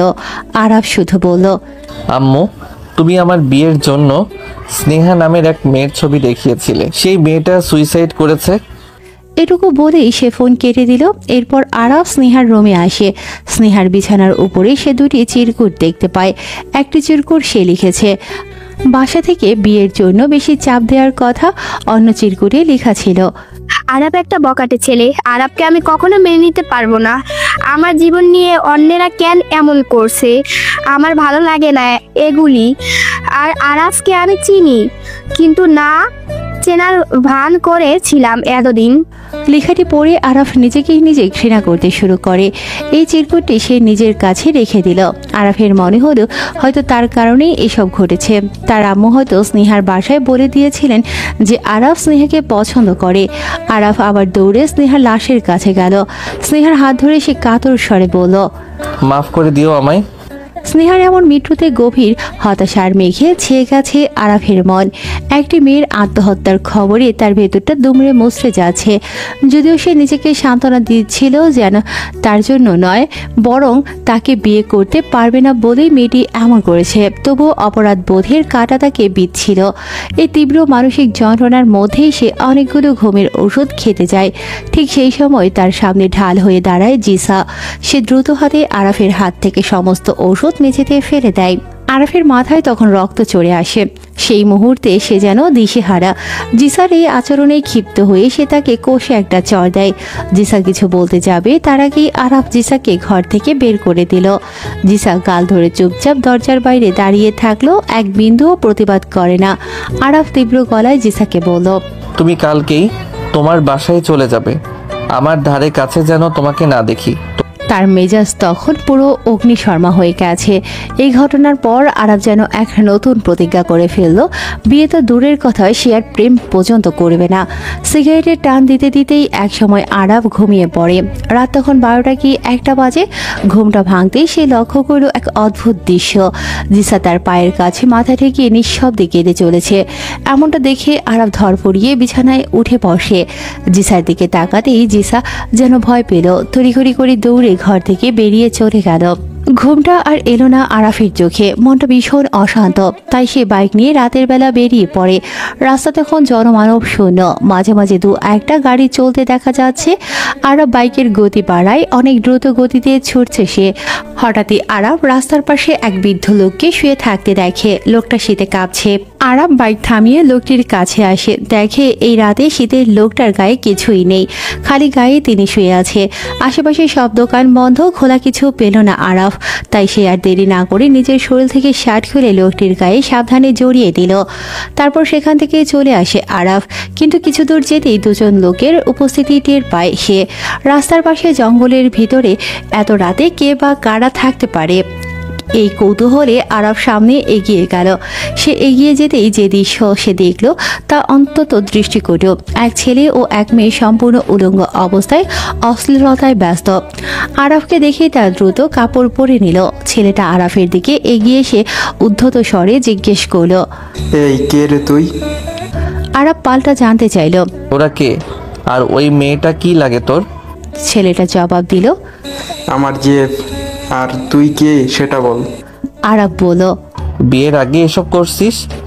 আরাফ কথাটা বলেই দ্রুত দুজনের ছবি তুলে সেখান থেকে চলে আসার জন্য পা বাড়ায়। কিন্তু ছেলেটা পেছন থেকে আরাফকে ধাক্কা দিয়ে ফেলে দিল। এটা ছিল ছেলেটির বিশাল বড় ভুল। আরাফের এমনিতেই মেজাজ খারাপ ছিল, সে বেশি কিছু না বলে চলে আসতে চেয়েছিল, কিন্তু এখন আর উপায় নেই। আরাফ ঘুরে ছেলেটার মুখে জোরে একটা ঘুষি দেয়। ছেলেটা পড়ে যায় মাটিতে। আরাফ ছেলেটির নাকে কয়েকটি ঘুষি মারতেই ছেলেটি জ্ঞান হারায়। এরপর আরাফ মেয়েটির দিকে তাকালো। মেয়েটি তখন ভয় কাঁপছে। আরাফ মেয়েটির চুল ধরে টেনে বুকে এক লাথি মেরে কঠিন কণ্ঠে জিজ্ঞেস করে, তোদের বিয়ে হয়েছে? মেয়েটি ভয়ে ভয়ে বলল, না। আরাফ জানতে চাইল, তুই তো মুসলিম তাই না? তোর তো বেঁচে থাকারই অধিকার নেই, জেনা করেছিস তুই। মেয়েটি কান্নাজড়িত কণ্ঠে বলল, প্লিজ আমাকে মাফ করে দেন, আর এমন হবে না। আরাফ বলল, আমি মাফ করার কেউ না, তোর বাসার ঠিকানা দে। মেয়েটি প্রথমে ঠিকানা দিতে না চাইলেও আরাফের চর থাপ্পড়ের মুখে শেষ পর্যন্ত ঠিকানা দিতে বাধ্য হলো। এরপর আরাফ ছেলে ও মেয়ে দুজনকেই সঙ্গে নিয়ে মেয়ের বাসায় আসে। মেয়ের বাবার কাছে সে সমস্ত ঘটনা খুলে বলে। মেয়েটির বাবা সব শুনে হতবাক হয়ে গেলেন। সব বলে আরাফ সেখান থেকে চলে আসে। ততক্ষণে ফজরের আজান পড়ে গেছে। আরাফ আর দেরি না করে বাইক নিয়ে সোজা মসজিদের দিকে চলে গেল। তার মনের অস্থিরতা তখনও কাটেনি, কিন্তু মসজিদে গিয়ে আল্লাহর ইবাদতে হয়তো সে কিছুটা শান্তি খুঁজে পাবে। আরাফ মসজিদে এসে নামাজ পড়ে। নামাজ আদায় করার পর আরাফের মনটা তখনও বিষাদে আচ্ছন্ন ছিল। কি করবে সে বুঝে উঠতে পারে না। সে স্নেহার কবর জিয়ারত করতে চায়। সে সোজা স্নেহার কবর জিয়ারত করার জন্য বের হয়। বেশ কিছু সময় পর স্নেহার কবরের কাছে আসে আরাফ। কবরের কাছে গিয়ে দাঁড়াতেই কেমন যেন আর চোখের জল ধরে রাখতে পারে না আরাফ। স্নেহা তার জীবনের খুব বেশি কাছের মানুষ ছিল না, তবুও কেন তাকে এতটা তীব্রভাবে মিস করছে তা আরাফ নিজেও বুঝতে পারছে না। তার ভেতরে একটা অদ্ভুত শূন্যতা অনুভব হচ্ছে। কিছুক্ষণ সেখানে চুপচাপ দাঁড়িয়ে থাকার পর সবশেষে সে বাসায় ফিরে আসে। বাসায় ফিরতেই তার বোন সাবিহা তাকে দেখে কড়া সুরে প্রশ্ন করল, রাত কোথায় ছিলি তুই? আরাফ মন খারাপের দৃষ্টি নিয়ে তাকালো তার বোনের দিকে। তারপর আরাফ খুবই সংক্ষেপে উত্তর দিল, কোথাও না। সাবিহা আরাফের কথা এড়িয়ে সে এবার অন্য প্রশ্ন তুলল, জিসাকে কি বলেছিস? আরাফ বুঝতে পারে না তার বোন কি বলছে। আরাফ পাল্টা জানতে চাইল, কেন, কি হয়েছে? সাবিহা বিরক্তি প্রকাশ করে বলল, জিসা সকালে ঘুম থেকে উঠে কিছু না বলে কেন চলে গেল? আমি জানি তুই ছাড়া এই কাজ কেউ করবে না। আরাফ যেন এই ব্যাপারে কিছুই জানে না এমন ভান করে বলল, জানি না, তোমার ননদকে তুমি জিগাও, আমি কিভাবে বলবো সে কেন গেছে। আরাফ আর কিছু না বলে এরপর আরাফ নিজের রুমে আসে। তারপর সোজা ওয়াশরুমে চলে যায়। সেখানে গোসল সেরে নাস্তা করতে বসে। তার মন এমনিতেই খারাপ। এর মধ্যে তার মা বলে উঠলেন, আরাফ, তোর মামাকে বলেছি ভালো মেয়ের খোঁজ করতে। সমস্যা নেই, তুই চিন্তা করিস না, যা হবার হয়ে গেছে। আরাফের মনটা সকাল সকালই আবারও খারাপ হয়ে গেল। তার মা বাবার কাছে পড়াশোনা কিংবা ক্যারিয়ারের চেয়ে তার বিয়েটা যেন বড় চিন্তার কারণ। সে হতাশা লুকিয়ে রাখতে পারে না, তাই খাবারের প্লেটে থাকা ভাতের মধ্যেই এক গ্লাস পানি ঢেলে দিয়ে নাস্তা অসমাপ্ত রেখে ভার্সিটির উদ্দেশ্যে বের হয়ে যায়। পেছন থেকে ওর মা কয়েকবার ডাকলেও সে শোনে না। ভার্সিটিতে পৌঁছে আরাফ চুপচাপ এক জায়গায় গিয়ে বসে। তার মন খারাপ হওয়ার চারপাশের কোলাহল বা বন্ধুদের উপস্থিতি তাকে টানছে না। সে স্নেহার কথা ভাবছে, হয়তো তার মৃত্যুর জন্য নিজেকে দায়ী মনে করছে। এমন সময় তার এক বন্ধু সাজিদ এসে বলল, দোস্ত জানিস আজকে ভার্সিটিতে নতুন একটা মেয়ে আসছে, সেই জিনিস মানে দেখতে অনেক কিউট। ভার্সিটির সব ছেলের লোম দাঁড়িয়ে গিয়েছে মেয়েটাকে দেখে, তুই দেখলে পড়ে যাবে। আরাফের কোনো কিছুই ভালো লাগছে না। আরাফ হালকা বিরক্ত হয়ে বলল, একটু বেশি হয়ে গেল না? আর তোদের দেখার তোরা দেখ, এসব ভালো লাগছে না। আরাফের কথায় সাজিদ উত্তেজিত হয়ে বলল, আরে না, তুই নিজে চোখে না দেখলে বিশ্বাস করবি না, চল তোকে দেখায়। আর ভালো লাগছে না কেন? আরাফ সাজিদের কোনো কথায় আগ্রহ দেখালো না। সে আরো বিরক্ত নিয়ে বলল, তুই কি পাগল নাকি? আমি যাব মেয়ে দেখতে? যা তো এখান থেকে, তুই দেখ মেয়ে। আরাফের কথায় সাজিদ হাসে। সাজিদ হাসতে হাসতে বলল, তোর যেতে হবে না, মেয়েটা তোর দিকেই আসছে, ওই দিকে তাকা, দেখ একবার। না চাওয়া সত্ত্বেও সাজিদের জোড়াজুড়িতে আরাফ সেদিকে তাকালো। মেয়েটির পা থেকে মাথা পর্যন্ত সে একবার দেখলো। সাজিদ যা বলেছে তার সবটাই সত্য।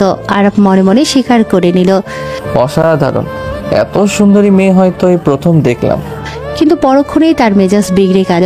মেয়েটা ওদের দিকেই আসে। সে সাজিদকে বলে, মেয়েটা আমার দিকে আসছে কেন?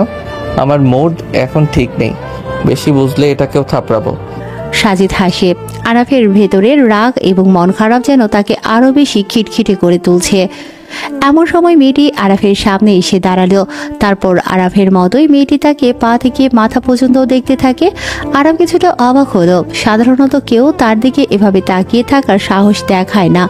আরাফ মনে মনে ভাবে, এই মেয়েটি তো বেশ সাহস। মেয়েটির নাম অহনা। সে ভার্সিটিতে নতুন এসেছে। তার শারীরিক গঠন রূপ ভালো, সুন্দর চেহারা, আর এই কারণে হয়তো তার মধ্যে কিছুটা দেমাগও আছে। অহনা বেশ আত্মবিশ্বাসের সাথে আরাফকে প্রশ্ন করে, আপনি কি জনগণের ভাই? আরাফ তার এই অদ্ভুত প্রশ্নে বিরক্ত হয়। সে কড়া সুরে বলল, লিমিট রেখে কথা বলেন, কি হয়েছে সেটা বলেন। কোনো দরকার থাকলে বলে চলে যান, সময় সুযোগ বুঝে হেল্প করব। আরাফের কথায় অহনা হাসে। অহনাও তার স্বরে দৃঢ়তা বজায় রেখে বলল, কি আর হবে, আজ আমার ভার্সিটির প্রথম দিন। কাউকে ভালোভাবে চিনিও না, অথচ প্রায় ছেলেই আমার সাথে কথা বলার জন্য এমন ভাব নিচ্ছে যেন 1000 বছর আগে থেকে তারা আমাকে চেনে। আর কিছু ছেলে তো আমাকে টিজও করেছে। তাদের গালে কষে দুটো দিতেই তারা বলল আরাফ ভাইকে বলে দিব। আর আরাফকে দেখতে এসেছি খোঁজ করতে করতে। তাই আরাফকে দেখতে এসেছি খোঁজ করতে করতে। আরাফ মেয়েটির কাছ থেকে নিজের নাম শুনে একটু থমকে যায়, কিন্তু বাইরে প্রকাশ করে না। সে ঠান্ডাভাবে জিজ্ঞেস করে, সো আমি কি করতে পারি? অহনা যেন একটু রেগে যায়। তারপর বলে, আপনি কি করতে পারেন মানে? আপনি কি আপনার ছোট ভাইদের এইসব শিক্ষা দেন? মানে তারা কি মেয়েদের দেখলেই টিস শুরু করে? এইসবই আপনার শিক্ষা? তার কথা শুনে মনে হচ্ছিল ভার্সিটির সব ছেলের আচরণের জন্য আরাফই দায়ী। আরাফ পরিস্থিতি বুঝে শান্তভাবে বলল, আমার সাথে চলেন, সবার সাথে পরিচয় করিয়ে দিয়ে আসি, যাতে কেউ আপনাকে কিছু না বলতে পারে। আরাফ মূলত অহনাকে সাহায্য করতে চাইল, যাতে ভার্সিটির ছেলেরা তাকে আর বিরক্ত না করে। তার ভেতরের ভালো মানুষটা এবারও মাথা চাড়া দিয়ে উঠেছে। অহনা কিছু সময় নিয়ে চিন্তা করে বলল, এখন তো সব ক্লাসে স্যার ঢুকে গিয়েছেন। আরাফ বলল, এখনই ভালো টাইম, আসেন। আরাফ অহনাকে নিয়ে প্রতিটি ক্লাসে আসে। স্যারদের থেকে 2 মিনিট করে টাইম নিল এবং অহনাকে তার ছোট বোন হিসেবে পরিচয় করিয়ে দিয়ে এলো। সতর্ক করে দিল যেন কেউ তাকে বিরক্ত না করে। আরাফের এমন আচরণে অহনা অবাক হয়ে গেছে। অহনা বিস্ময় নিয়ে আরাফকে জিজ্ঞেস করে, আপনি কি ভার্সিটির ছাত্র নাকি অন্য কিছু? আরাফ জিজ্ঞেস করে, কেন? অহনা বলে, ক্লাস টাইমে স্যারদের সামনে ক্লাস অফ রেখে আমাকে পরিচয় করিয়ে দিলেন, এটা কিভাবে পসিবল? অহনার চোখে মুখে ছিল অপার কৌতূহল। আরাফের এই ক্ষমতা দেখে সে বেশ মুগ্ধ হয়। আরাফ একটু হেসে বলল, সত্যি কথা বলবো? অহনা উৎসাহ নিয়ে বলল, আমিও সত্যিটা জানতে চাই। আরাফ অহনার দিকে তাকিয়ে এক গাল হেসে বলল, সত্যি বলতে আপনি প্রচণ্ড বেশি কথা বলেন। এইটুকু বলেই আরাফ দ্রুত সেখান থেকে চলে আসে। সে আর কথা বাড়াতে চাইছিল না, কিন্তু অহনা তার পিছু পিছু আসতে থাকে আর আরাফকে বলতে থাকে, হাই, কি বললেন এটা? আমি কখন বেশি কথা বললাম? কিন্তু আরাফ অহনার কথায় কান না দিয়ে দ্রুত ভার্সিটির বাইরে চলে আসে। ভার্সিটির ব্যস্ত ক্যাম্পাসে দাঁড়িয়ে আরাফ অহনার সাথে তর্কটা সকাল থেকেই তাকে অস্থির করে রেখেছে। অহনা অনেক কিছু বলেছে পেছন থেকে, কিন্তু আরাফ শুনতে চায়নি। মনে হচ্ছে চারপাশে সব শব্দ যেন কানে পৌঁছচ্ছে না। তাই হঠাৎ করে সে ভার্সিটির গেট পেরিয়ে বাইরে চলে আসে। বাইকের কাছে আসে সে, তারপর সিগারেট ধরিয়ে ধোয়ার ভেতরে লুকোতে চেষ্টা করছে নিজের সমস্ত অস্থিরতা। হঠাৎ করে মনের ভেতর ছায়ার মতো ভেসে ওঠে একটা নাম, স্নেহা। মেয়েটা তাকে বিয়ে করবে না বলে নিজের জীবন শেষ করার চেষ্টা করেছে। এটা কোনোভাবেই আরাফের মনের ভেতরে মেনে নেয়ার মতো নয়। এত বড় আঘাত, এত অদ্ভুত কাণ্ড সে কল্পনাও করতে পারেনি। নিজেকে যতই শান্ত রাখার চেষ্টা করুক না কেন, বুকের ভেতরের ঝড় যেন থামছিল না। আরাফের মাথার মধ্যে কেবল একটি নামই ঘুরপাক খাচ্ছে এখন, নামটা স্নেহা। অহনার কথায় কান না দিয়ে আসাটা হয়তো ঠিকই ছিল, কারণ এই মুহূর্তে কারো উপদেশ শোনার মানসিকতা তার নেই। পায়ে পায়ে অনেকটা হেঁটে এসে একটা নির্জন গলির মুখে দাঁড়ায় সে। পকেট থেকে সিগারেট বের করে ধরিয়ে নিল। প্রথম টানটা ফুসফুসে টেনে নিতেই মস্তিষ্কের রন্ধ্রে রন্ধ্রে যেন এক তীব্র জ্বালা অনুভূত হলো। এই জ্বালা কেবল নিকোটিনের নয়, এটা ছিল এক অসহনীয় যন্ত্রণা। স্নেহা মেয়েটা কেন এমন করলো? কেন বিয়ে প্রত্যাখ্যান করার জন্য কেউ নিজের জীবন দিয়ে দেবে? এই ভাবনাটা আরাফের কল্পনারও অতীত ছিল। সে নিজেকে শান্ত করার প্রাণপণ চেষ্টা করে, কিন্তু পারে না। স্নেহার শান্ত মুখটা, শেষে দেখা তার ছলছলে চোখ, সবকিছু যেন আরাফকে গ্রাস করতে চায়। বিয়ের নামে এই কেমন এক অদ্ভুত বাঁধন যা কেবল আরাফকে অপরাধী করে চলেছে। এমন সময় পেছন থেকে একটি দ্রুত কণ্ঠস্বর ভেসে এলো। আরাফ ঘাড় ঘোরাতেই দেখে ভার্সিটিতে তার ছোট ভাই রবিন হাঁপাতে হাঁপাতে তার দিকেই ছুটে আসে। রবিনের মুখ ফ্যাকাশে, চোখে এক আতঙ্ক লেগে আছে। সে এসেই বলে, ভাই আরাফ ভাই। রবিন কোনো মতে শ্বাস নিয়ে বলল, আমার গার্লফ্রেন্ড আমার থেকে আলাদা করে দিয়েছে, বিয়ে দিয়ে দিচ্ছে ওর অন্য কারো সাথে। কালকে বিয়ে, প্লিজ ভাই কিছু একটা করো, না হলে আমি বাঁচবো না ভাই। আরাফের মনের মেঘলা আকাশ যেন মুহূর্তেই বদলে গেল।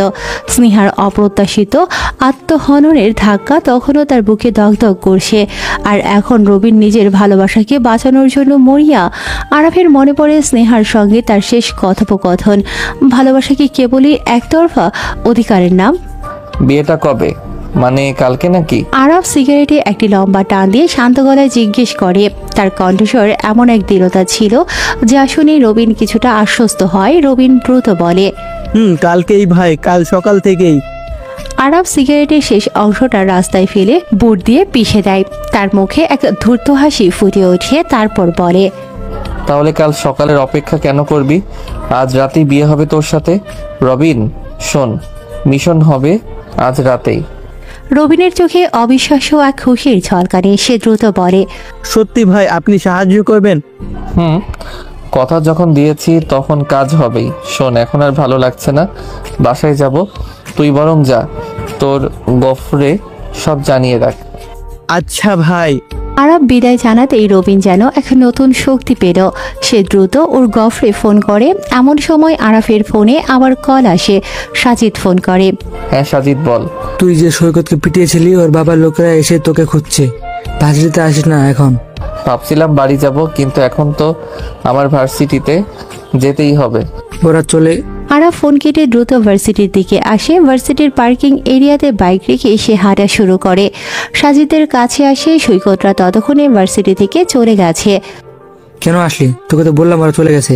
তাহলে আর কি, বাড়িতে যাব, থাক। আরাফ আবার বাইকের কাছে আসে। সে পকেটে হাত দেয়, বাইকের চাবি নেয়। মনে পড়ে তাড়াহুড়োয় সে চাবি রেখে চলে যায়, কিন্তু চাবি কই? কার এত বড় সাহস ওর বাইক থেকে চাবি খুলে নিয়েছে? আরাফ তার বন্ধুদের জন্য সব করলেও এমন ধরনের মজা তার পছন্দ না। পরিচিত ছাড়া কারো সাহস হবে না চাবি নেওয়া। আরাফের রক্ত যেন মাথায় উঠে গেছে, তার মাথা গরম হয়ে গেছে। সে এমন জোরে চিৎকার করে উঠল যে পুরো ভার্সিটি তার চিৎকারের প্রতিধ্বনিত হতে শুরু করেছে। আশেপাশে থাকা সবাই ভয়ে দূরে সরে গেল। বন্ধুরা দৌড়ে এসেছে। ঠিক সেই মুহূর্তে অহনা শান্ত পায়ে হেঁটে তার কাছে আসে। আরাফের চিৎকার চেঁচামেচি শুনেও তার মুখে ছিল এক রহস্যময় হাসি। অহনা হেসে বলল, বাপ রে বাপ, সামান্য বাইকের চাবি নেই আর আপনি বাচ্চাদের মতো চেঁচামেচি করছেন। যদি বাইকটাই উধাও হয়ে যেত তখন কি করতেন? অহনার মুখের হাসি আর কথার ধরন শুনে আরাফের আর বুঝতে বাকি থাকে না চাবিটা কার কাছে আছে। এই মেয়েটি তাকে বিরক্ত করার নতুন নতুন উপায় বের করছে। অহনা সহজেই আরাফকে ঘায়াল করতে পারছে। আরাফের মেজাজ আরো বিগড়ে গেল। সে রেগে বলে, অহনা, ফাইজলামো রাখো, চাবিটা দাও। অহনা আলতো করে তার ডান হাতের তালুটা দেখালো। চাবিটা তার হাতের মুঠোয়। সে বলে, দিতে পারি এক শর্তে। কি শর্ত? আরাফ এক গভীর নিঃশ্বাস নিয়ে নিজেকে শান্ত করার চেষ্টা করে অহনা বলে, আমার কাছে বাসায় যাওয়ার ভাড়া নেই, সো আপনি আমাকে বাসায় নামিয়ে দিয়ে আসবেন। অহনা চোখ টিপে বলল কথাটা। আরাফ তৎক্ষণাৎ পকেট থেকে মানিব্যাগ বের করে তারপর বলে, ওকে আমি ভাড়া দিয়ে দিচ্ছি, তুমি ট্যাক্সি নিয়ে চলে যাও। হবে না, আমাকে বাসায় নামিয়ে দিয়ে আসতেই হবে, সেটা তোমার বাইকে করে। আরাফ একবার ভাবে ওর থেকে জোর করে চাবিটা কেড়ে নেবে, কিন্তু সে জানে এমন করলে অহনা তার পেছনে লেগে থাকবে।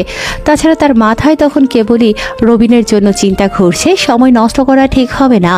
আরাফ বলে, ঠিক আছে, তাড়াতাড়ি বসো, তবে মনে রেখো তোমার শর্ত পূরণ হলো, এর বদলা আমি অন্য সময় নেব। অহনা বিজয়ের হাসি হেসে চাবিটা আরাফের হাতে তুলে দেয়। আরাফ বাইক স্টার্ট দিতেই অহনা পেছনে বসে পড়ে। বাইক স্টার্ট দিয়ে শহরের ভেতরের মধ্য দিয়ে যখন দ্রুত গতিতে এগিয়ে চলেছে, ঠিক তখনই ঘটে এক অপ্রত্যাশিত ঘটনা।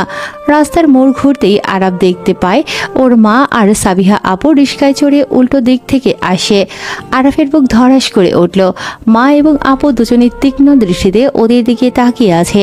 আরাফ কোনো কিছু না ভেবে বাইকের গতি বাড়িয়ে দিল। মুখটা যতটা সম্ভব হেলমেটের আড়ালে লুকোনোর চেষ্টা করে। সে জানে মায়ের চোখকে ফাঁকি দেওয়া এত সহজ নয়। পেছন থেকে অহনাকে দেখে এক দৃষ্টিতে তাকিয়েছিল আরাফের মা আর বোন। আরাফের দ্রুত অহনাকে তার বাসার সামনে নামিয়ে দিয়ে একটি কথাও না বলে সোজা নিজের বাসার দিকে ছুটল। তার আগে ওর মা বোন বাড়িতে এসেছে। আরাফ বাসায় এসে ঢুকতেই দেখে মা এবং বোন বসার ঘরে বসে আছে। তাদের দুজনের মুখেই এক অস্বাভাবিক হাসি। সাবিহা আরাফকে বলে, এই যে সাহেব আসছেন, এখন তো আর পালাতে পারবে না। আরাফ স্বাভাবিক থাকার ভান করে বলল, কি হয়েছে, তোমরা এত হাসছো কেন? মেয়েটাকে। আরাফের মা সরাসরি প্রশ্ন করলো আরাফকে। মায়ের চোখে মুখে ছিল এক ধরনের চাপা উত্তেজনা। সাবিহা আপু আরো উৎসাহিত হয়ে বলল, অনেক কিউট তো মেয়েটা, একদম আমাদের ঘরের বউ হওয়ার মতোই। আরাফ মনে মনে ভাবে, এখন সত্য বললে মা হয়তো তার পেছনে লেগে যাবে। আর অহনার বাসা তো কেউ চেনে না। এই সুযোগে বরং মায়ের বিয়ের চাপ থেকে বাঁচা যাবে। আরাফ বলে, চিনি না। ভালোভাবে প্রশ্ন করেছি, ভালোভাবেই উত্তর দে। বলে ফেল, আম্মু মেনে নেবে। তোর এই লুকোচুরি আমরা বুঝি। না চিনলে বাইকে কিভাবে বসে? তোর বাইকে কারোকে তুই নিস না, জানি। আরাফ বুঝে গেছে মিথ্যে বলে কাজ হবে না। এমনিতেই স্নেহার জন্য তার মন খারাপ, তার উপর ওর মা বিয়ের কথা বলে। যেহেতু অহনার ঠিকানা জানে না, তাই এবার সুযোগটা কাজে লাগায় আরাফ। ঠিক আছে বলছি, আমি ওই মেয়েকে পছন্দ করি, কিন্তু কোথায় থাকে তোমরা পারলে খুঁজে নাও। ওরা দুজনেই নড়ে চড়ে বসে আরাফের কথায়। আরাফ দ্রুত নিজেকে সামনে নিল, তারপর আবার বলে, তবে একটা সমস্যা আছে, মেয়েটা আমাকে শুধু বন্ধু ভাবে। এখনো রাজি করাতে পারিনি, কিন্তু যেদিন মেয়েটাকে রাজি করাতে পারবো সেদিন তোমাদের আমাকে বিয়ে করানোর স্বপ্নটা পূরণ হবে। বাট এর আগে আমাকে বিয়ের জন্য কোনো প্রকার চাপ দেবে না। আমার যখন বিয়ে করার সময় হবে আমি নিজে থেকেই বলবো, ওকে? আরাফের মা এক মুহূর্ত ভাবে। আরাফের বিয়ের জন্য তিনি বহু বছর ধরে অপেক্ষা করছেন। তার চোখে আরাফকে বিয়ে করতে দেখাই একমাত্র স্বপ্ন।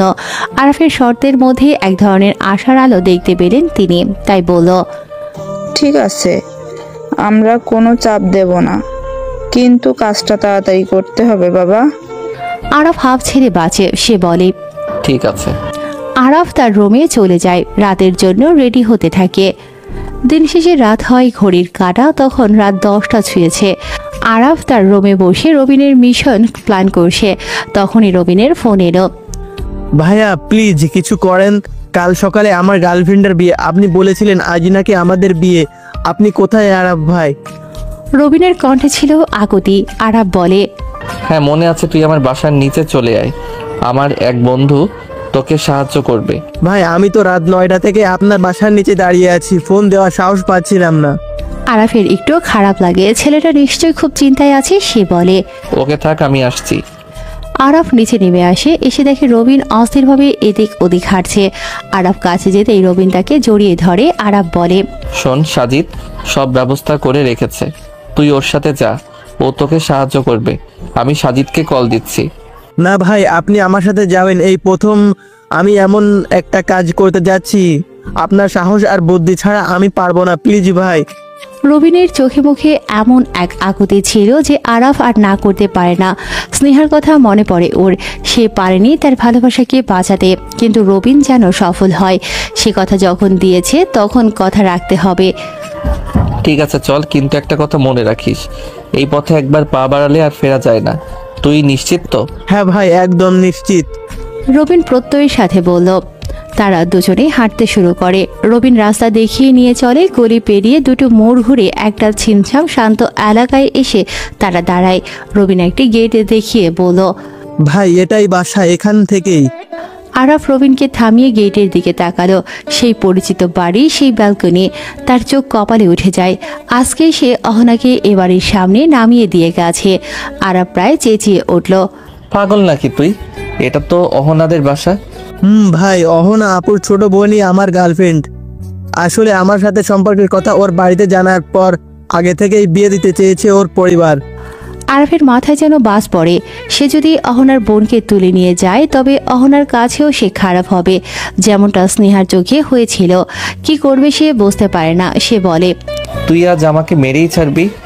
এবার সে সব বুঝতে পারে। অহনার সাথে তার চাবির সত্য, মায়ের চোখে ধরা পড়া সবকিছুই হয়তো এক অদৃশ্য সুতোয় গাঁথা ছিল। অহনার ছোট বোন, অর্থাৎ যে মেয়েকে সে বাইকে করে নামিয়ে দিয়ে গিয়েছে, সেই অহনার বোনকেই রবিনের সাথে পালাতে সাহায্য করতে হবে। এর চেয়ে বড় হাস্যকর বা কঠিন পরিস্থিতি আর কি হতে পারে? যদি এই পালানোর সময় অহনা বা তার পরিবারের কেউ তাকে দেখে ফেলে, তাহলে তার মাকে দেয়া মিথ্যেটা তো ফাঁস হবেই, সাথে অহনার চোখেও সে চিরকালের জন্য খারাপ হয়ে যাবে। তার উপর অহনার বোনকে ভাগিয়ে নিয়ে যাওয়ার অপরাধে অহনা হয়তো তাকে আস্ত রাখবে না। তুই তোর গার্লফ্রেন্ডকে ফোন দিয়ে নিচে আসতে বল। ভাই ও অনেক ভীতু, সে তো নিচে আসবেই না। ও রাজি আছে কিন্তু সাহস পাচ্ছে না, ওকে বাসার ভেতর থেকে বের করে নিয়ে আসতে হবে। রবিন কাঁদো কাঁদো গলায় বলল। আরাফের আর বুঝতে বাকি রইল না রবিন আজ তাকে একদম শেষ করে দেবে। এই মিশন কেবল রবিনের বিয়ে নয়, এটা আরাফের নিজের জীবনকে ঝুঁকিতে ফেলার মিশন। কিন্তু আরাফ কথা দিয়েছে, স্নেহার ব্যর্থতা আর রবিনের আশার মাঝে আরাফ নিজেকে খুঁজে পেল। এই শেষ রাতে সে তার বন্ধুর বিশ্বাস রাখবে। ঠিক আছে, যা হবে দেখা যাবে। চল ভেতরে যাওয়া যাক, কিন্তু মনে রাখিস কোনো গোলমাল হলে তুই আগে পালাবি, আর কোনোভাবেই তুই ধরা পড়বি না। ঠিক আছে ভাই। আরাফ এবার গেটের দিকে পা বাড়ায়। তার চোখে তখন এক নতুন দৃঢ়তা। সারাদিন ধরে যে বিষণ্ণতা তাকে গ্রাস করেছিল তা যেন মুহূর্তেই দূর হয়ে যায়। এই মিশন যেন আরাফের জীবনের এক নতুন অধ্যায়, যেখানে বাইকের চাবি, স্নেহার স্মৃতি আর অহনার অপ্রত্যাশিত উপস্থিতি এক জটিল জালে জড়িয়ে আছে। আরাফ তৈরি হলো তার জীবনের সবচেয়ে ঝুঁকিপূর্ণ অভিযানে নামার জন্য। রাতের নিস্তব্ধতা ভেঙে পড়ছে কেবল বাতাসের শব্দে। চারদিক নিস্তব্ধ, তবুও আরাফের বুকের ভেতর যেন ঢাক বাজছে। প্রতিশ্রুতির দায়ে সে আজ রবিনকে নিয়ে ঝুঁকি নিয়েছে। অহনার বাসার সামনে দাঁড়িয়ে তার মনে হচ্ছে এক ভুল পদক্ষেপ মানে বিপর্যয়। রবিন কাঁপতে কাঁপতে ফিস ফিস করে বলে, ভাই পিছনের জানালা দিয়ে ঢুকতে হবে, দরজা দিয়ে সম্ভব না।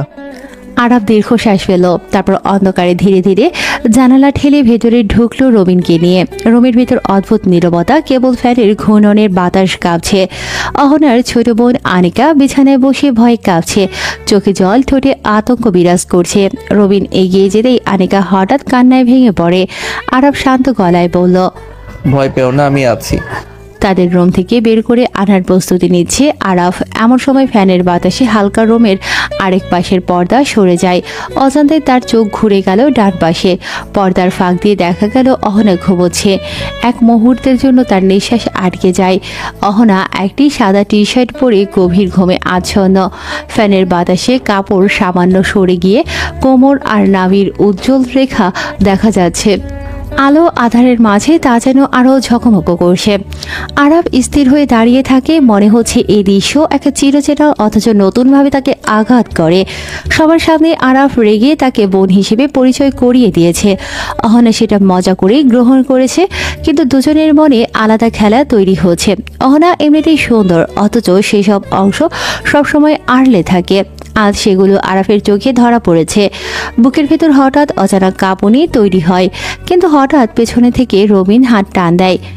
ভাই, এখানে বেশি সময় থাকলে কেস খাবো, জলদি চলেন। আরাফের চোখের ঘোর ভাঙে। আরাফ মাথা ঝাঁকিয়ে বলল, ও হ্যাঁ, চলো, এখনই বেরোতে হবে। অহনার বোনকে সঙ্গে নিয়ে তারা নিঃশব্দে রুম থেকে বেরিয়ে আসে। সাজিদ গাড়ি নিয়ে চলে এসেছে বাড়ির সামনে, সবাইকে গাড়িতে তোলে। তারপর কাজী অফিসে আসে ওরা। কিছুক্ষণ পর ওদের বিয়ে পড়ানো কাজ শেষ হয়। কাজী অফিস থেকে বের হলো ওরা। চাঁদের আলোতে নীরব আকাশের নিচে দুই কিশোর কিশোরী একসাথে হাঁটছে। পেছনে সাজিদ আর আরাফ হাঁটছে। অহনার বোন এটা। কি করেছিস? অহনা যদি জানে তবে জানলেও কি, তুই তো আর পছন্দ করিস না। হুর হারামি, চুপ থাক। বুঝি তুমিও। আরাফ মুস্কি হাসে। রবিন আর আনিকা হাঁটা থামায়। আরাফ গম্ভীর গলায় জিজ্ঞেস করে, রবিন কোথায় থাকবি ঠিক করেছিস? বাড়িতে। আমার মা সব জানে, শুধু বাবার ভয়ে প্রপোজাল দিইনি। মা আমার সাপোর্টার থাকলেও তাই আজ আমাদের বাসায় উঠবো। আরাফ কিছুক্ষণ চুপ করে রইল, তারপর মাথা নেড়ে বলল, ঠিক আছে, কিন্তু শোন, তুই আমার দায়িত্বে বিয়ে করেছিস, কখনো আমার ছোট আপুর সাথে খারাপ আচরণ করবি না। আরাফের কথায় রবির মাথা নিচু করে, আর অহনার বোন কান্না ভেজা চোখে হঠাৎ আরাফের পায়ে সালাম করে বলল, ভাইয়া, আপনার এই সাহায্যের কথা কোনো দিন ভুলবো না। আরাফ তার মাথায় হাত রেখে মৃদু হেসে বলে, ভালো থেকো, সুখে থেকো, আর যদি কখনো কোনো ঝামেলা হয় আমাকে ফোন দিবি, আমি তখনই চলে আসবো। সেই রাতেই বাইকে চড়ে রবিন আর অহনার বোনকে ওদের বাসার সামনে নামিয়ে দিল আরাফ। তারপর একা বাইক চালিয়ে ফেরার পথে হাওয়ার কানে ভাসছে। বুকের ভেতরে ছিল এক অদ্ভুত মিশ্র অনুভূতি। একদিকে প্রতিশ্রুতি রাখার তৃপ্তি, অন্যদিকে অহনার রোমে দেখা সেই দৃশ্যের অদ্ভুত আলোড়ন। বাসায় ফিরতে ফিরতে মনে হচ্ছিল আজকের রাত যেন তাকে আরো ভারী করে দিল। পরের দিন সকালেই আরাফ দ্রুত ভার্সিটির দিকে রওনা হলো। গত রাত থেকেই ওর ভেতরে অদ্ভুত এক অস্থিরতা কাজ করছে। যতই নিজের মনকে অন্যদিকে নিতে যায়, অহনার মুখটা যেন মাথা থেকে কিছুতেই সরে না। একদিনও অহনাকে না দেখলে ওর ভালো লাগে না, একটা অভ্যাসে পরিণত হয়েছে যেন। ভার্সিটির গেটে ঢুকেই বাইকটা পার্ক করে ক্লাসের দিকে হাঁটা দিল আরাফ। দরজার কাছে পৌঁছে গেছে, ঠিক তখনই পেছন থেকে কেউ ওর টি শার্ট টেনে ধরলো। চমকে পেছনে তাকাতেই চোখের সামনে অহনা। রাগে ওর চোখ জলজল করছে। কিছু বুঝে ওঠার আগেই অহনা ওর গালে একের পর এক চড় মারতে শুরু করলো। আরাফ এক মুহূর্তেই হতভম্ব হয়ে গেল। ব্যথা পেয়ে মুখ ঘুরিয়ে নিলেও কিছু বলল না। আগে ভাবতো মেয়েদের নরম হাতের চড় হয়তো মজার, কোমল, কিন্তু আজ বুঝলো মেয়েদের নরম হাতেও আগুনের মতো জ্বালিয়ে দিতে পারে, বিশেষ করে যখন সেই হাত ভালোবাসার মানুষটির হয়। কেন এমন করছে অহনা, আরাফ খুব ভালো করেই জানে। গতরাতে অহনার ছোট বোন পালিয়ে বিয়ে করেছে, আর সেই পালানোর পেছনে ওরই হাত ছিল। ওর বোনকে আরাফই সাহায্য করেছিল সব কিছুতে, গাড়ির ব্যবস্থা, জায়গা ঠিক করা, এমনকি সাক্ষী হিসেবেও ছিল সে। চারপাশে তখন ভার্সিটির সবাই থমকে দাঁড়িয়ে গেছে, ছাত্রছাত্রী, এমনকি পাশের বিভাগের কিছু স্যারও থেমে তাকিয়ে আছে দৃশ্যটার দিকে। আজ পর্যন্ত যত দুষ্টুমি করুক না কেন, কোনো শিক্ষক বা ছাত্র কখনো ওর গায়ে হাত দেয়নি, কিন্তু আজ সবার সামনে অহনা তার গালে চড় মারছে। ও চুপচাপ তাকিয়ে আছে শুধু। আরাফ একটু থেমে গলা নিচু করে বলল, এমন করছো কেন অহনা? তুই জানিস না কেন করেছি? কাল রাতে তুই আমার ছোট বোনকে ভুলিয়ে ভালোবেসে পালিয়ে বিয়ে করিয়ে দিয়েছিস, আমার পরিবারের সম্মান মাটিতে মিশিয়ে দিয়েছিস, তারপরও জিজ্ঞেস করছিস কেন এমন করছি?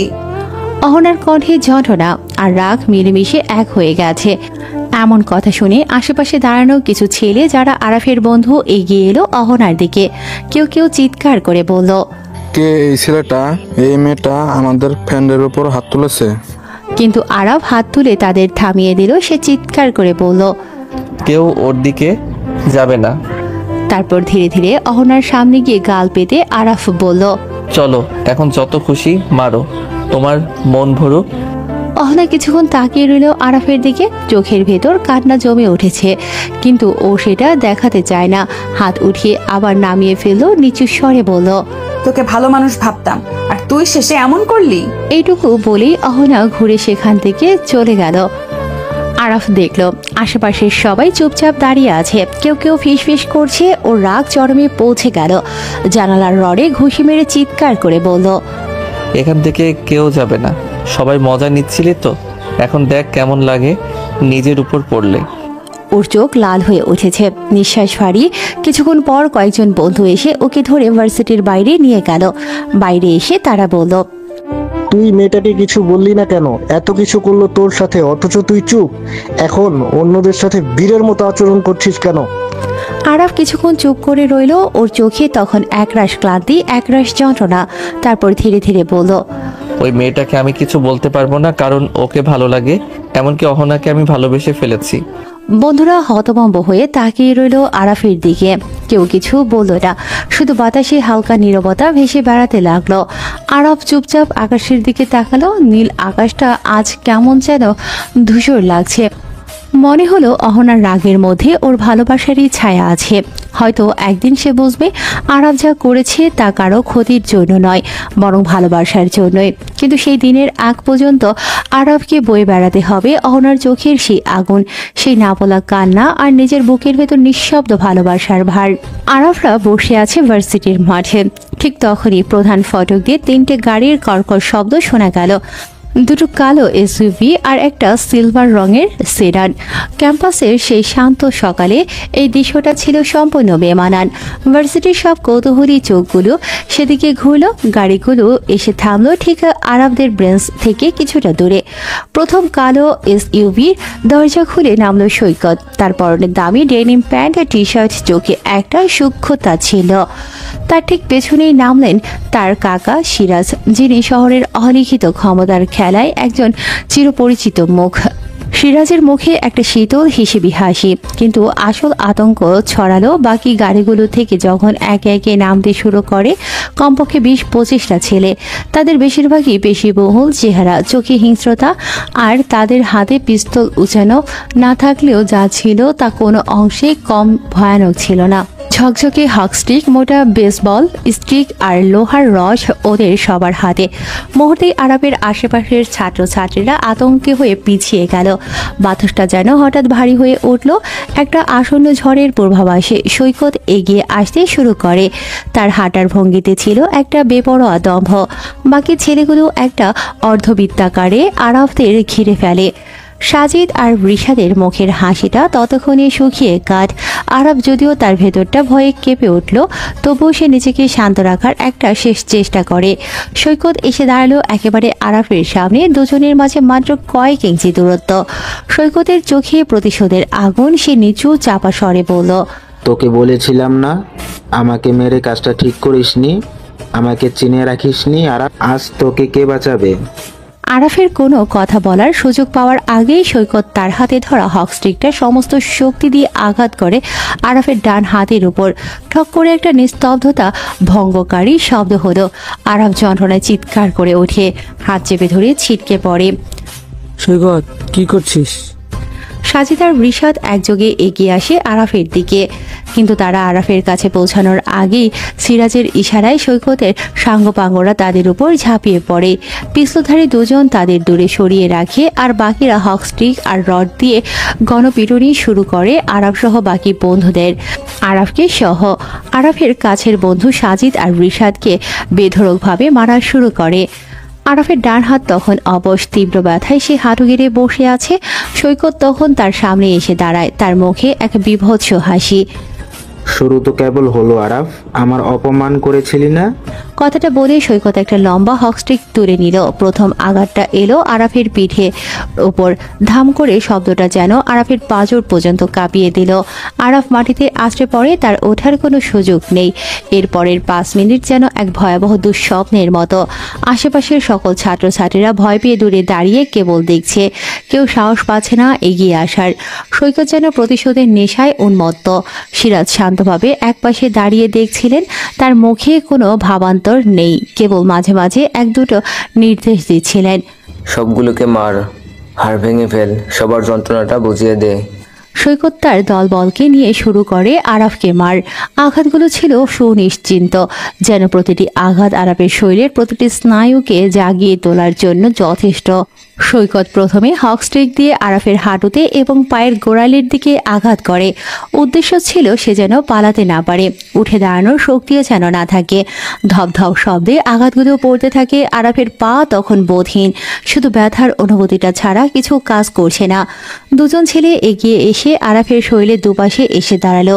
তাদের হাতে ছিল বেসবল স্টিক। তারা পেটে এবং বুকের পাঁজরে ঘেঁষে আঘাত করতে থাকে। আঘাতগুলো ভেতরের অংশকে নাড়িয়ে দিচ্ছিল। আরাফ যন্ত্রণায় কেবল গোঙাচ্ছে, চিৎকার করার শক্তিটুকু তার ছিল না। প্রতিটি আঘাতে তার মুখ দিয়ে রক্ত উঠে আসার উপক্রম হয়। সৈকত তখন বেসবল স্টিকটা হাতে নিল। সে আরাফের পিঠের উপর কাঁধের নিচে ক্রমাগত আঘাত করতে করতে শুরু করে। এই মারটা আমার অপমানের জন্য, হারামজাদা, এইটা মনে রাখবি। প্রতিটি আঘাতের সাথে সৈকত একটা করে কথা বলছিল। আরাফের পিঠ তখন রক্তে ভিজে যাচ্ছে, জামা ছিঁড়ে গিয়ে মাংস পেশিগুলো ফুলে উঠেছে। আরাফের শরীর তখন আর তার নিয়ন্ত্রণে নেই। সে কেবল মাটি আঁকড়ে ধরেছিল, তার চোখ খোলা ছিল, কিন্তু সে কিছুই দেখতে পাচ্ছে না। তার চেতনা কেবল ব্যথার অনুভূতিতে সীমাবদ্ধ ছিল। সাজিতার রিশাদ ও তখন মাটিতে লুটিয়ে পড়েছে, তাদের মাথায় ও হাতে গুরুতর আঘাত। মাঠটা চলল প্রায় 10 মিনিট ধরে। সৈকত ক্লান্ত হয়ে হাঁপাচ্ছে। আরাফের নিথর শরীরটা দেখে তার অবশেষে তৃপ্তি এলো। আরাফের মুখমণ্ডল তখন রক্তাক্ত, জ্ঞান হারানোর ঠিক আগের মুহূর্তের মতো। সে নড়ছে না, শুধু তার দুর্বল স্পন্দনটা জানান দিচ্ছে যে সে এখনো বেঁচে আছে। সিরাজ এগিয়ে এলেন, তিনি আরাফের পাশে এসে দাঁড়ালেন, পা দিয়ে আরাফের নিথর শরীরটা একটু সরিয়ে দিলেন। হয়েছে সৈকত, আর না মারলে তো শাস্তি শেষ হয়ে যাবে। একে মরতে দেওয়া যাবে না, একে মারার চেয়েও বেশি কষ্ট দেওয়া হবে। সিরাজ তার দলবলকে থামার ইশারা করলেন। সৈকত তার সাঙ্গপাঙ্গদের নিয়ে গাড়ির দিকে হাঁটা শুরু করে। যার আগে সে শেষবারের মতো আরাফের দিকে তাকালো, একটা ঠান্ডা হাসি হেসে বলল, আজকে বেঁচে গেলি, পরের বার হয়তো আমার মেজাজ এত ভালো থাকবে না। গাড়ি তিনটি আবার তীব্র শব্দ তুলে ক্যাম্পাস ছেড়ে চলে যায়। ক্যাম্পাসে তখন ভয়াবহ নীরবতা। কিছুক্ষণের মধ্যেই ভয় জড়ানো মানুষগুলো দৌড়ে এলো, কিন্তু তখনও কেউ আরাফের কাছে যাওয়ার সাহস পেল না। ঠিক তখনই একটা ছায়ামূর্তি ভিড়ের মধ্য দিয়ে বিদ্যুতের বেগে ছুটে আসে। সে আর কেউ নয়, অহনা। অহনা আরাফের আধমরা শরীরটার কাছে এসে হাঁটু কেটে বসে। আরাফের ক্ষতবিক্ষত রক্তাক্ত রূপ দেখে তার চোখ দিয়ে যেন আর জল আটকালো না। আরাফ, আরাফ, চোখ খোলো, কি হয়েছে তোমার? কিন্তু আরাফ তখন কোনো উত্তর দিতে পারে না। অহনা তখন আর কোনো কিছু না ভেবেই তার জ্ঞানহীন শরীরটাকে দুহাতে জড়িয়ে ধরে। তার সাদা টপস আরাফের রক্তে ভিজে যাচ্ছে। অহনা তখন কেবল অঝরের কাছে আরাফের কপালে হাত বুলিয়ে দিচ্ছে। আমি জানি তুমি ঠিক আছো, প্লিজ কথা বলো আরাফ। অহনার স্পর্শে যেন আরাফের চেতনার শেষ অংশটুকু কেঁপে ওঠে। সে একবার ক্ষীণভাবে চোখ খোলার চেষ্টা করল, কিন্তু পারে না। তার সারা শরীরে যন্ত্রণাটা এখন আর সহ্য করার মতো ছিল না। আরাফ শেষবারের মতো একটা গোগানের শব্দ করে, তার মাথাটা অহনার কাঁধে এলিয়ে দিল। সে জ্ঞান হারায়। ভিড় তখন শোরগোল করে ওঠে। জ্ঞান হারালো আরাফকে দেখে অহনা আর এক মুহূর্ত দেরি করে না। সে আশেপাশের কয়েকজনের সাহায্যে অতি দ্রুত আরাফকে নিকটস্থ হাসপাতালে নিয়ে যাওয়ার ব্যবস্থা করে। মিরাজ আর রিশাদকেও সাথে সাথে অ্যাম্বুলেন্সে তোলা হলো। কেটে যায় কয়েক ঘন্টা। আরাফ তখন হসপিটালের আইসিইউতে। প্রতিটি মিনিট যেন একটা দীর্ঘ বছর। বাইরের করিডোরে অহনা একটা চেয়ারে পাথরের মতো হয়ে বসে আছে। তার জামায় তখনও লেগে থাকা রক্তের দাগগুলো যেন এক ভয়াবহ দুঃস্বপ্নের ছাপ। চোখে জল নেই, শুধু একটা তীব্র শূন্যতা। সে বারবার হাসপাতালের দরজার দিকে তাকাচ্ছে, মনে মনে কেবল একটাই প্রার্থনা, আরাফের যেন জ্ঞান ফেরে। দীর্ঘ 4 ঘন্টা কেটে গেছে। হঠাৎ করিডোরে পায়ের শব্দ শোনা গেল। দুজন তরুণ তরুণী দ্রুত পায়ে এগিয়ে আসে। ছেলেটির নাম রবিন, আর তার পাশে যে মেয়েটি, তাকে দেখে অহনার শরীরে মুহূর্তের জন্য শক্ত হয়ে গেল। আনিকাও আছে। অহনা উঠে দাঁড়ালো, তার চোখে তখন গভীর ক্লান্তি আর চাপার রাগ। রবিন আর আনিকা কাছে আসতেই অহনা আর নিজেকে ধরে রাখতে পারে না। তার কণ্ঠস্বরে স্পষ্ট বিরক্তি। তুই এখানে কেন আনিকা? অহনার প্রশ্নটা ছিল তির্যক। সে দ্রুত বলে, তোর জন্য বাবা অসুস্থ হয়ে বিছানায় পড়ে আছে, খবর রাখিস? তুই কেন পালাতে গেছিস? তোর মতো একটা মেয়ের জন্য আজ বাবার অবস্থা খারাপ। আনিকা মাথা নিচু করে থাকে, তার চোখে জল। কিন্তু রবিন দ্রুত এগিয়ে এলো, সে পরিস্থিতি সামাল দেওয়ার চেষ্টা করে বলে, আপু ওর কোনো দোষ নেই, প্লিজ ওকে কিছু বলো না। দোষ সব আমার, আরাব ভাইয়েরও কোনো দোষ নেই। আসলে আমি আরাব ভাইকে বলেছিলাম আনিকাকে এনে দিতে। অহনা ভ্রু কুঁচকে তাকালো, সে প্রশ্ন করে, মানে কি বলছো এইসব? রবিন তখন বাধ্য হয়ে সবটা খুলে বলল, আসলে আরাব ভাইয়ের জীবনে একটা পুরনো স্মৃতি আছে যেটা উনি কোনোদিনই ভুলতে পারেন না। সিনহা নামের একটা মেয়ের সাথে আরাব ভাইয়ের বিয়ের কথা হচ্ছিল, মেয়েটা রাজি ছিল না, তাই মেয়েটা সুসাইড করে। সেই ঘটনার পর থেকে আরাব ভাই ভালোবাসার ব্যাপারে অতিরিক্ত সংবেদনশীল। উনি ভেবেছিলেন যদি আমি আনিকাকে না পাই তবে আমিও হয়তো সিনহার মতো কিছু একটা করে ফেলবো। আমি সত্যি ভালোবাসতাম আনিকাকে আপু, কিন্তু আমাদের সম্পর্কের কথা শুনলে আনিকার বাবা মানে আপনারা হয়তো আমাকে মেনে নিতেন না। তাই আমিও আরাব ভাইকে অনুরোধ করি আমাদের পালিয়ে যেতে সাহায্য করতে। উনি শুধু ভেবেছিলেন ভালোবাসার জন্য তিনি সবকিছুই করবেন। রবিন থামে, তারপর অহনার দিকে তাকিয়ে একটু হাসার চেষ্টা করে বলল, আর একটা কথা, আরাব ভাই আপনাকে অনেক পছন্দ করেন আপু, সেজন্যই হয়তো উনি আপনাদের সমস্যাটা নিজের হাতে নিতে চেয়েছিলেন। রবিনের কথাগুলো শুনে অহনা মুহূর্তের জন্য স্তব্ধ হয়ে গেল। তার মনের সব রাগ, সব অভিযোগ যেন এক লহমায় ধূলিসাৎ হয়ে গেল। আরাব যাকে সে কেবল কিছুটা মাথা গরম ছেলে হিসেবে চিনত, তার ভেতরে এত বড় একটা মানবিক দিক লুকিয়ে আছে। তার বাবার অসুস্থতা বা নিজের বিপদের কথা ভুলে সে অন্য একজনের জীবন বাঁচানোর জন্য এত বড় ঝুঁকি নিয়েছে। অহনা কি বলবে বুঝতে পারল না। সে কেবল আনিকা আর রবিনের দিকে তাকায়, একটা দীর্ঘ শ্বাস ফেলল। তার চোখ দুটি আবারও ছলছল করে উঠল। ঠিক সেই সময় আরাফের মা আর তার বোন তারা দ্রুত গতিতে আইসিইউর দিকে ছুটে আসে। অহনা তাদেরকে চেনে না, তবে দেখেই বোঝা যায় তারা আরাফের খুব আপনজন। রবিন বলে এরা আরাফের মা এবং বড় বোন সাবিহা। অহনাকে সেখানে বসে থাকতে দেখে তারা কিছুটা থমকে দাঁড়ালো। আরাফের মা দ্রুত পায়ে এলেন অহনার কাছে। মা, ছেলেটা কেমন আছে? জ্ঞান ফিরেছে? আরাফের মা উদ্বিগ্ন কণ্ঠে জিজ্ঞেস করে। অহনা উঠে দাঁড়ালো, শান্তভাবে উত্তর দিল, না আন্টি, ডাক্তাররা বলেছেন কিছুক্ষণের মধ্যে জ্ঞান ফিরবে, কিন্তু অহনা দ্বিধা করছিল। কিন্তু আরাফের মায়ের উদ্বিগ্ন মুখ দেখে সে আর কিছু গোপন করে না। সে প্রথম থেকে শেষ পর্যন্ত সবটা খুলে বলে। সব শুনে আরাফের মা কিছুক্ষণ নীরব হয়ে রইলেন। সাবিহাও শান্তভাবে সব শুনছিল। তাদের চোখ থেকে জল গড়াচ্ছিল, কিন্তু তাদের মধ্যে কোনো উত্তেজনা বা চিৎকার ছিল না, বরং এক ধরনের গভীর শোক আর প্রশান্তি ছিল। তাহলে তুমি অহনা? সাবিহা ধীরে ধীরে এগিয়ে এসে অহনার হাত ধরলেন। ও, আমি আরাফের বড় বোন সাবিহা। হ্যাঁ। অহনা মাথা নেড়ে উত্তর দিল। সাবিহা অহনাকে আপাত মস্তক দেখল, তার চেহারায় একটা মিষ্টি হাসি ফুটে ওঠে। তুমি দেখতে তো বেশ মিষ্টি। জানো, মা আর আরাফ তোমার সাথে ওর বিয়ের কথা বলে বাড়িতে। অহনা কথাটা শুনে একেবারে হতচকিত। সত্যি? সে ফিসফিস করে বলল, তার বুকের ভেতরটা এক অজানা আনন্দে কেঁপে ওঠে। এই ভয়াবহ পরিস্থিতির মধ্যে এমন একটা কথা সে আশা করেনি। আরাফের মা এবার এগিয়ে এলেন, তার দুচোখে মাতৃত্বের স্নেহ। হ্যাঁ মা, তোমাকে অনেক ধন্যবাদ ছেলেটাকে এভাবে হাসপাতালে আনার জন্য। আমি তোমাকে বৌমা হিসেবে অনেক আগেই ভেবেছি। আরাফ তোমাকে ভালোবাসে, আমাকে সে বারবার বলেছে। আরাফের মা সাবিহার দিকে তাকালো। সাবিহা মুস্কি হেসে বললেন, তুমি তোমার ঠিকানা দিও, আমরা তোমার বাবার সাথে কথা বলবো। চিন্তা করো না, সব ঠিক হয়ে যাবে। এই অপ্রত্যাশিত স্বীকৃতি আর ভালোবাসায় অহনা বাকরুদ্ধ হয়ে গেল। তার জীবনের সব জটিলতা যেন মুহূর্তের জন্য সহজ হয়ে গেল। সে আরাফের পরিবারের কাছে আশ্রয় পেল। ঠিক এই সময় আইসিইউর দরজা খুলে একজন চিকিৎসক বের হলেন। সবাই দ্রুত তার দিকে এগিয়ে গেল। ডাক্তার সাহেব, কেমন আছে আমার ছেলে?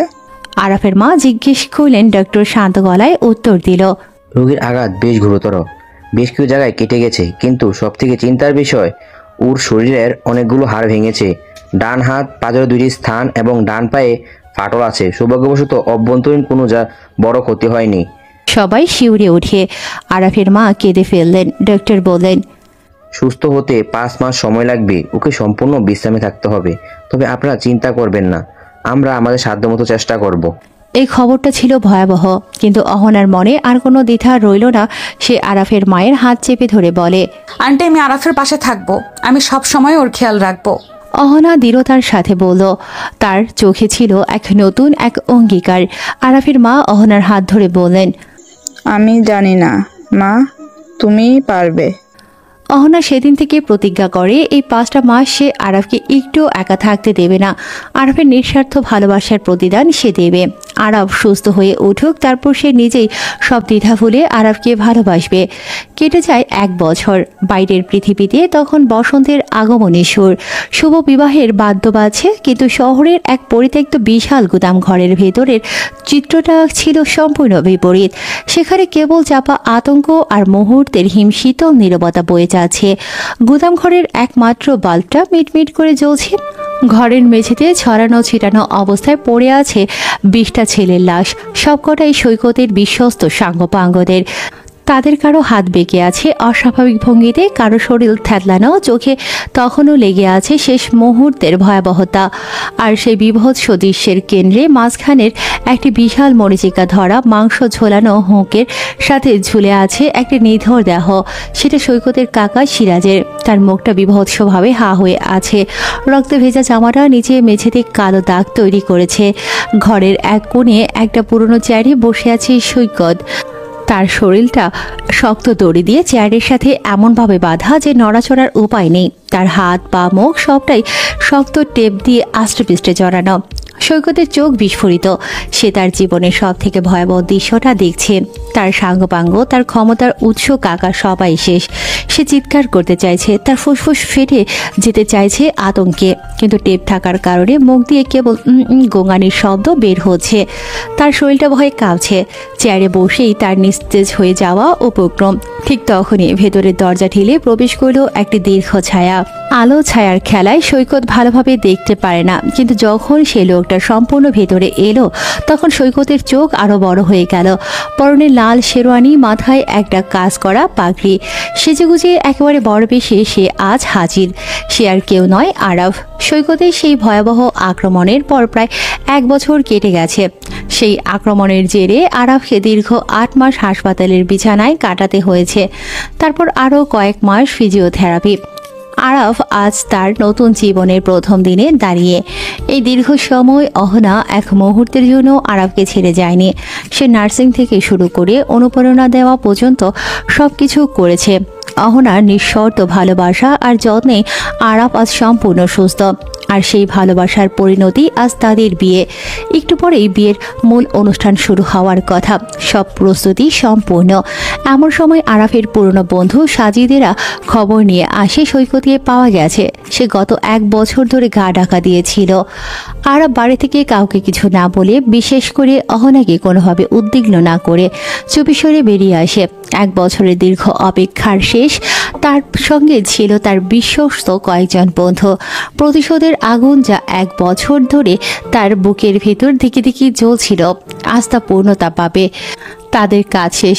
সৈকতের সাঙ্গপাঙ্গদের শেষ করে সিরাজকে ঝুলিয়ে রাখা হয়েছে। আরাফ ধীর পায়ে সৈকতের দিকে এগিয়ে এলো। তার শেরওয়ানির লাল রং যেন অন্ধকার ঘরে এক অন্যরকম উজ্জ্বল ছড়াচ্ছিল। আরাফের মুখে কোনো রাগ বা বিদ্বেষের চিহ্ন ছিল না, ছিল কেবল এক শীতল ভয়ঙ্কর হাসি। সৈকত তখন ভয়ে থরথর করে কাঁপছে। আরাফ তার সামনে এসে দাঁড়ালো। প্রথমে সে সৈকতের মুখের টেপটা একটানে খুলে দিল। টেপ খোলার সাথে সাথেই সৈকত প্রাণপণে মিনতি করে ওঠে। তার গলা কেঁপে উঠল আতঙ্কে। দয়া করে আমাকে মারিস না আরাফ, আমি ভুল করেছি, আমাকে মাফ করে দে। যা চাস তাই দেব। টাকা, ক্ষমতা, কি চাস প্লিজ? আরাফ কেবল হাসে, সেই ভয়ঙ্কর নিষ্পৃহ হাসি। ঠিক এই সময় আরাফের পকেটে থাকা ফোনটা বেজে উঠল। স্ক্রিনে ভেসে উঠল নাম অহনা। আরাফ এক হাত দিয়ে ফোনটা ধরল। তার চোখ তখনও সৈকতের উপর স্থির। অহনা বলো। আরাফ শান্ত স্বরে উত্তর দিল।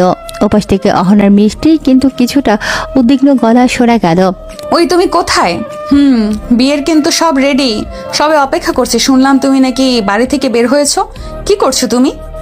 আরাফের চোখে তখন প্রতিশোধের আগুন আর সদ্য ভালোবাসার স্পর্শের এক অদ্ভুত মিশ্রণ। সে হাসল। আসছি, একটা খুব জরুরি কাজ পড়ে গেছে, শেষ করে চলে আসবো, তুমি চিন্তা করো না। আরাফ দ্রুত ফোনটা কেটে দিল। তারপর আবার সৈকতের দিকে তাকায়। তার হাসিটা আরো গভীর হলো। সে নিচু হয়ে ফ্লোরে পড়ে থাকা একটি ধারালো ছুরি তুলে নিল। তারপর বলল, সেদিন আমাকে মেরেছিলে আর বলেছিলে আজ তোকে কে বাঁচাবে। তার গলায় কোনো উচ্চস্বর ছিল না, কিন্তু প্রতিটি শব্দ যেন সৈকতের কানে তীক্ষ্ণ পেরেক হয়ে বিঁধল। কথাটা শেষ করেই আরব ছুরিটা সৈকতের গলা সোজা ঢুকিয়ে দিল। এক মুহূর্তের জন্য সে দ্বিধা করে না। আরব ছুরিটা ভেতরে ঢুকিয়েই একটা শক্ত টান মারে। ফ্যাস করে একটা শব্দ হলো, সৈকতের গলার মেন শিরাটা কেটে গেছে। ফিনকিনি গরম রক্ত বের হতে শুরু করে, যা তার শেরওয়ানি লাল রঙের সাথে মিশে গেল। সৈকতের চোখ দুটো উল্টে যায়। সে শেষবারের মতো একটা শ্বাস নেওয়ার ব্যর্থ চেষ্টা করে। তার কাঁপতে থাকা শরীরটা ধীরে ধীরে চেয়ারে ঢলে পড়ল। সৈকত সেখানেই মারা যায়। আরব শান্তভাবে ছুরিটা মাটিতে ফেলে দিল। তারপর নিজেকে শক্ত করে শেরওয়ানির ভাঁজগুলো ঠিক করে গুদাম ঘর ছেড়ে বেরিয়ে আসে। কিছুক্ষণের মধ্যে আরব ফিরে এলো বিয়ের মণ্ডপে। তার চোখে মুখে কোনো ক্লান্তির ছাপ নেই, বরং এক নতুন জীবনের আনন্দ অহনতাকে দেখিয়ে ছুটে চলে। কোথায় ছিলে তুমি? আর একটু হলে তো বিয়েটাই আটকে যেত। সবাই কি ভাবছে বলো তো? আরব কেবল অহনাকে জড়িয়ে ধরে আলতো করে একটা হাসি দেয়, তারপর বলে, একটা কাজ ছিল, আমার জীবন থেকে একটা জঞ্জাল পরিষ্কার করতে গিয়েছিলাম। এখন আর কোনো চিন্তা নেই। বিয়ের আনুষ্ঠানিকতা শেষ হলো। অবশেষে বহু প্রতীক্ষিত বাসর রাত। নতুন সাজানো ঘরটা রজনীগন্ধা আর গোলাপের মিষ্টি গন্ধে ভরে আছে। আরব দরজার সামনে এসে দাঁড়ায়। অহনা তখন নতুন লাল বেনারসি আর গয়নায় সেজে খাটের মাঝখানে বসে আছে। এই মেয়েটি গত 1 বছর ধরে তার পাশে ছিল, তাকে বাঁচিয়ে রেখেছিল। আরব ধীরে ধীরে এগিয়ে এলো। তার কাছে আজ অহনা শুধু তার স্ত্রী নয়, সে তার জীবন, তার শক্তি। সে খাটের এক কোণে বসে অহনার ঘোমটাটা সরিয়ে দিল। অহনা লজ্জায় চোখ নামিয়ে নিল। তার চোখে এক গভীর ভালোবাসা আর বিশ্বাস। আরব অহনার হাতটা ধরে। অহনা, তুমি না থাকলে হয়তো আজকে রাতটা আসতো না। তুমি শুধু আমার জীবন বাঁচাওনি, তুমি আমাকে নতুন করে বাঁচতে শিখিয়েছো। আরাফের গলায় ছিল কৃতজ্ঞতা আর গভীর আবেগ। অহনা তার মাথা তুলে আরাফের চোখে তাকালো, তারপর বলে, তুমি তো আমাকে ভালোবাসার আসল মানে শিখিয়েছো আরাফ। যে নিজের জীবন বিপন্ন করে অন্যের ভালোবাসা বাঁচায়, সে কি করে ভালোবাসার যোগ্য না হয়ে পারে? আরব তখন আরো কাছে এলো। সে আলতো করে অহনার কপালে ঠোঁট ছোঁয়ালো। এরপর তারা আরো গভীরে চলে গেল। এই দর্শক, আরো শুনতে চান? না না না, আর বলা যাবে না। এবার ওদের মতো করে ওদের ছেড়ে দেন, আর আপনাদের মতো আপনারা বুঝে নেন।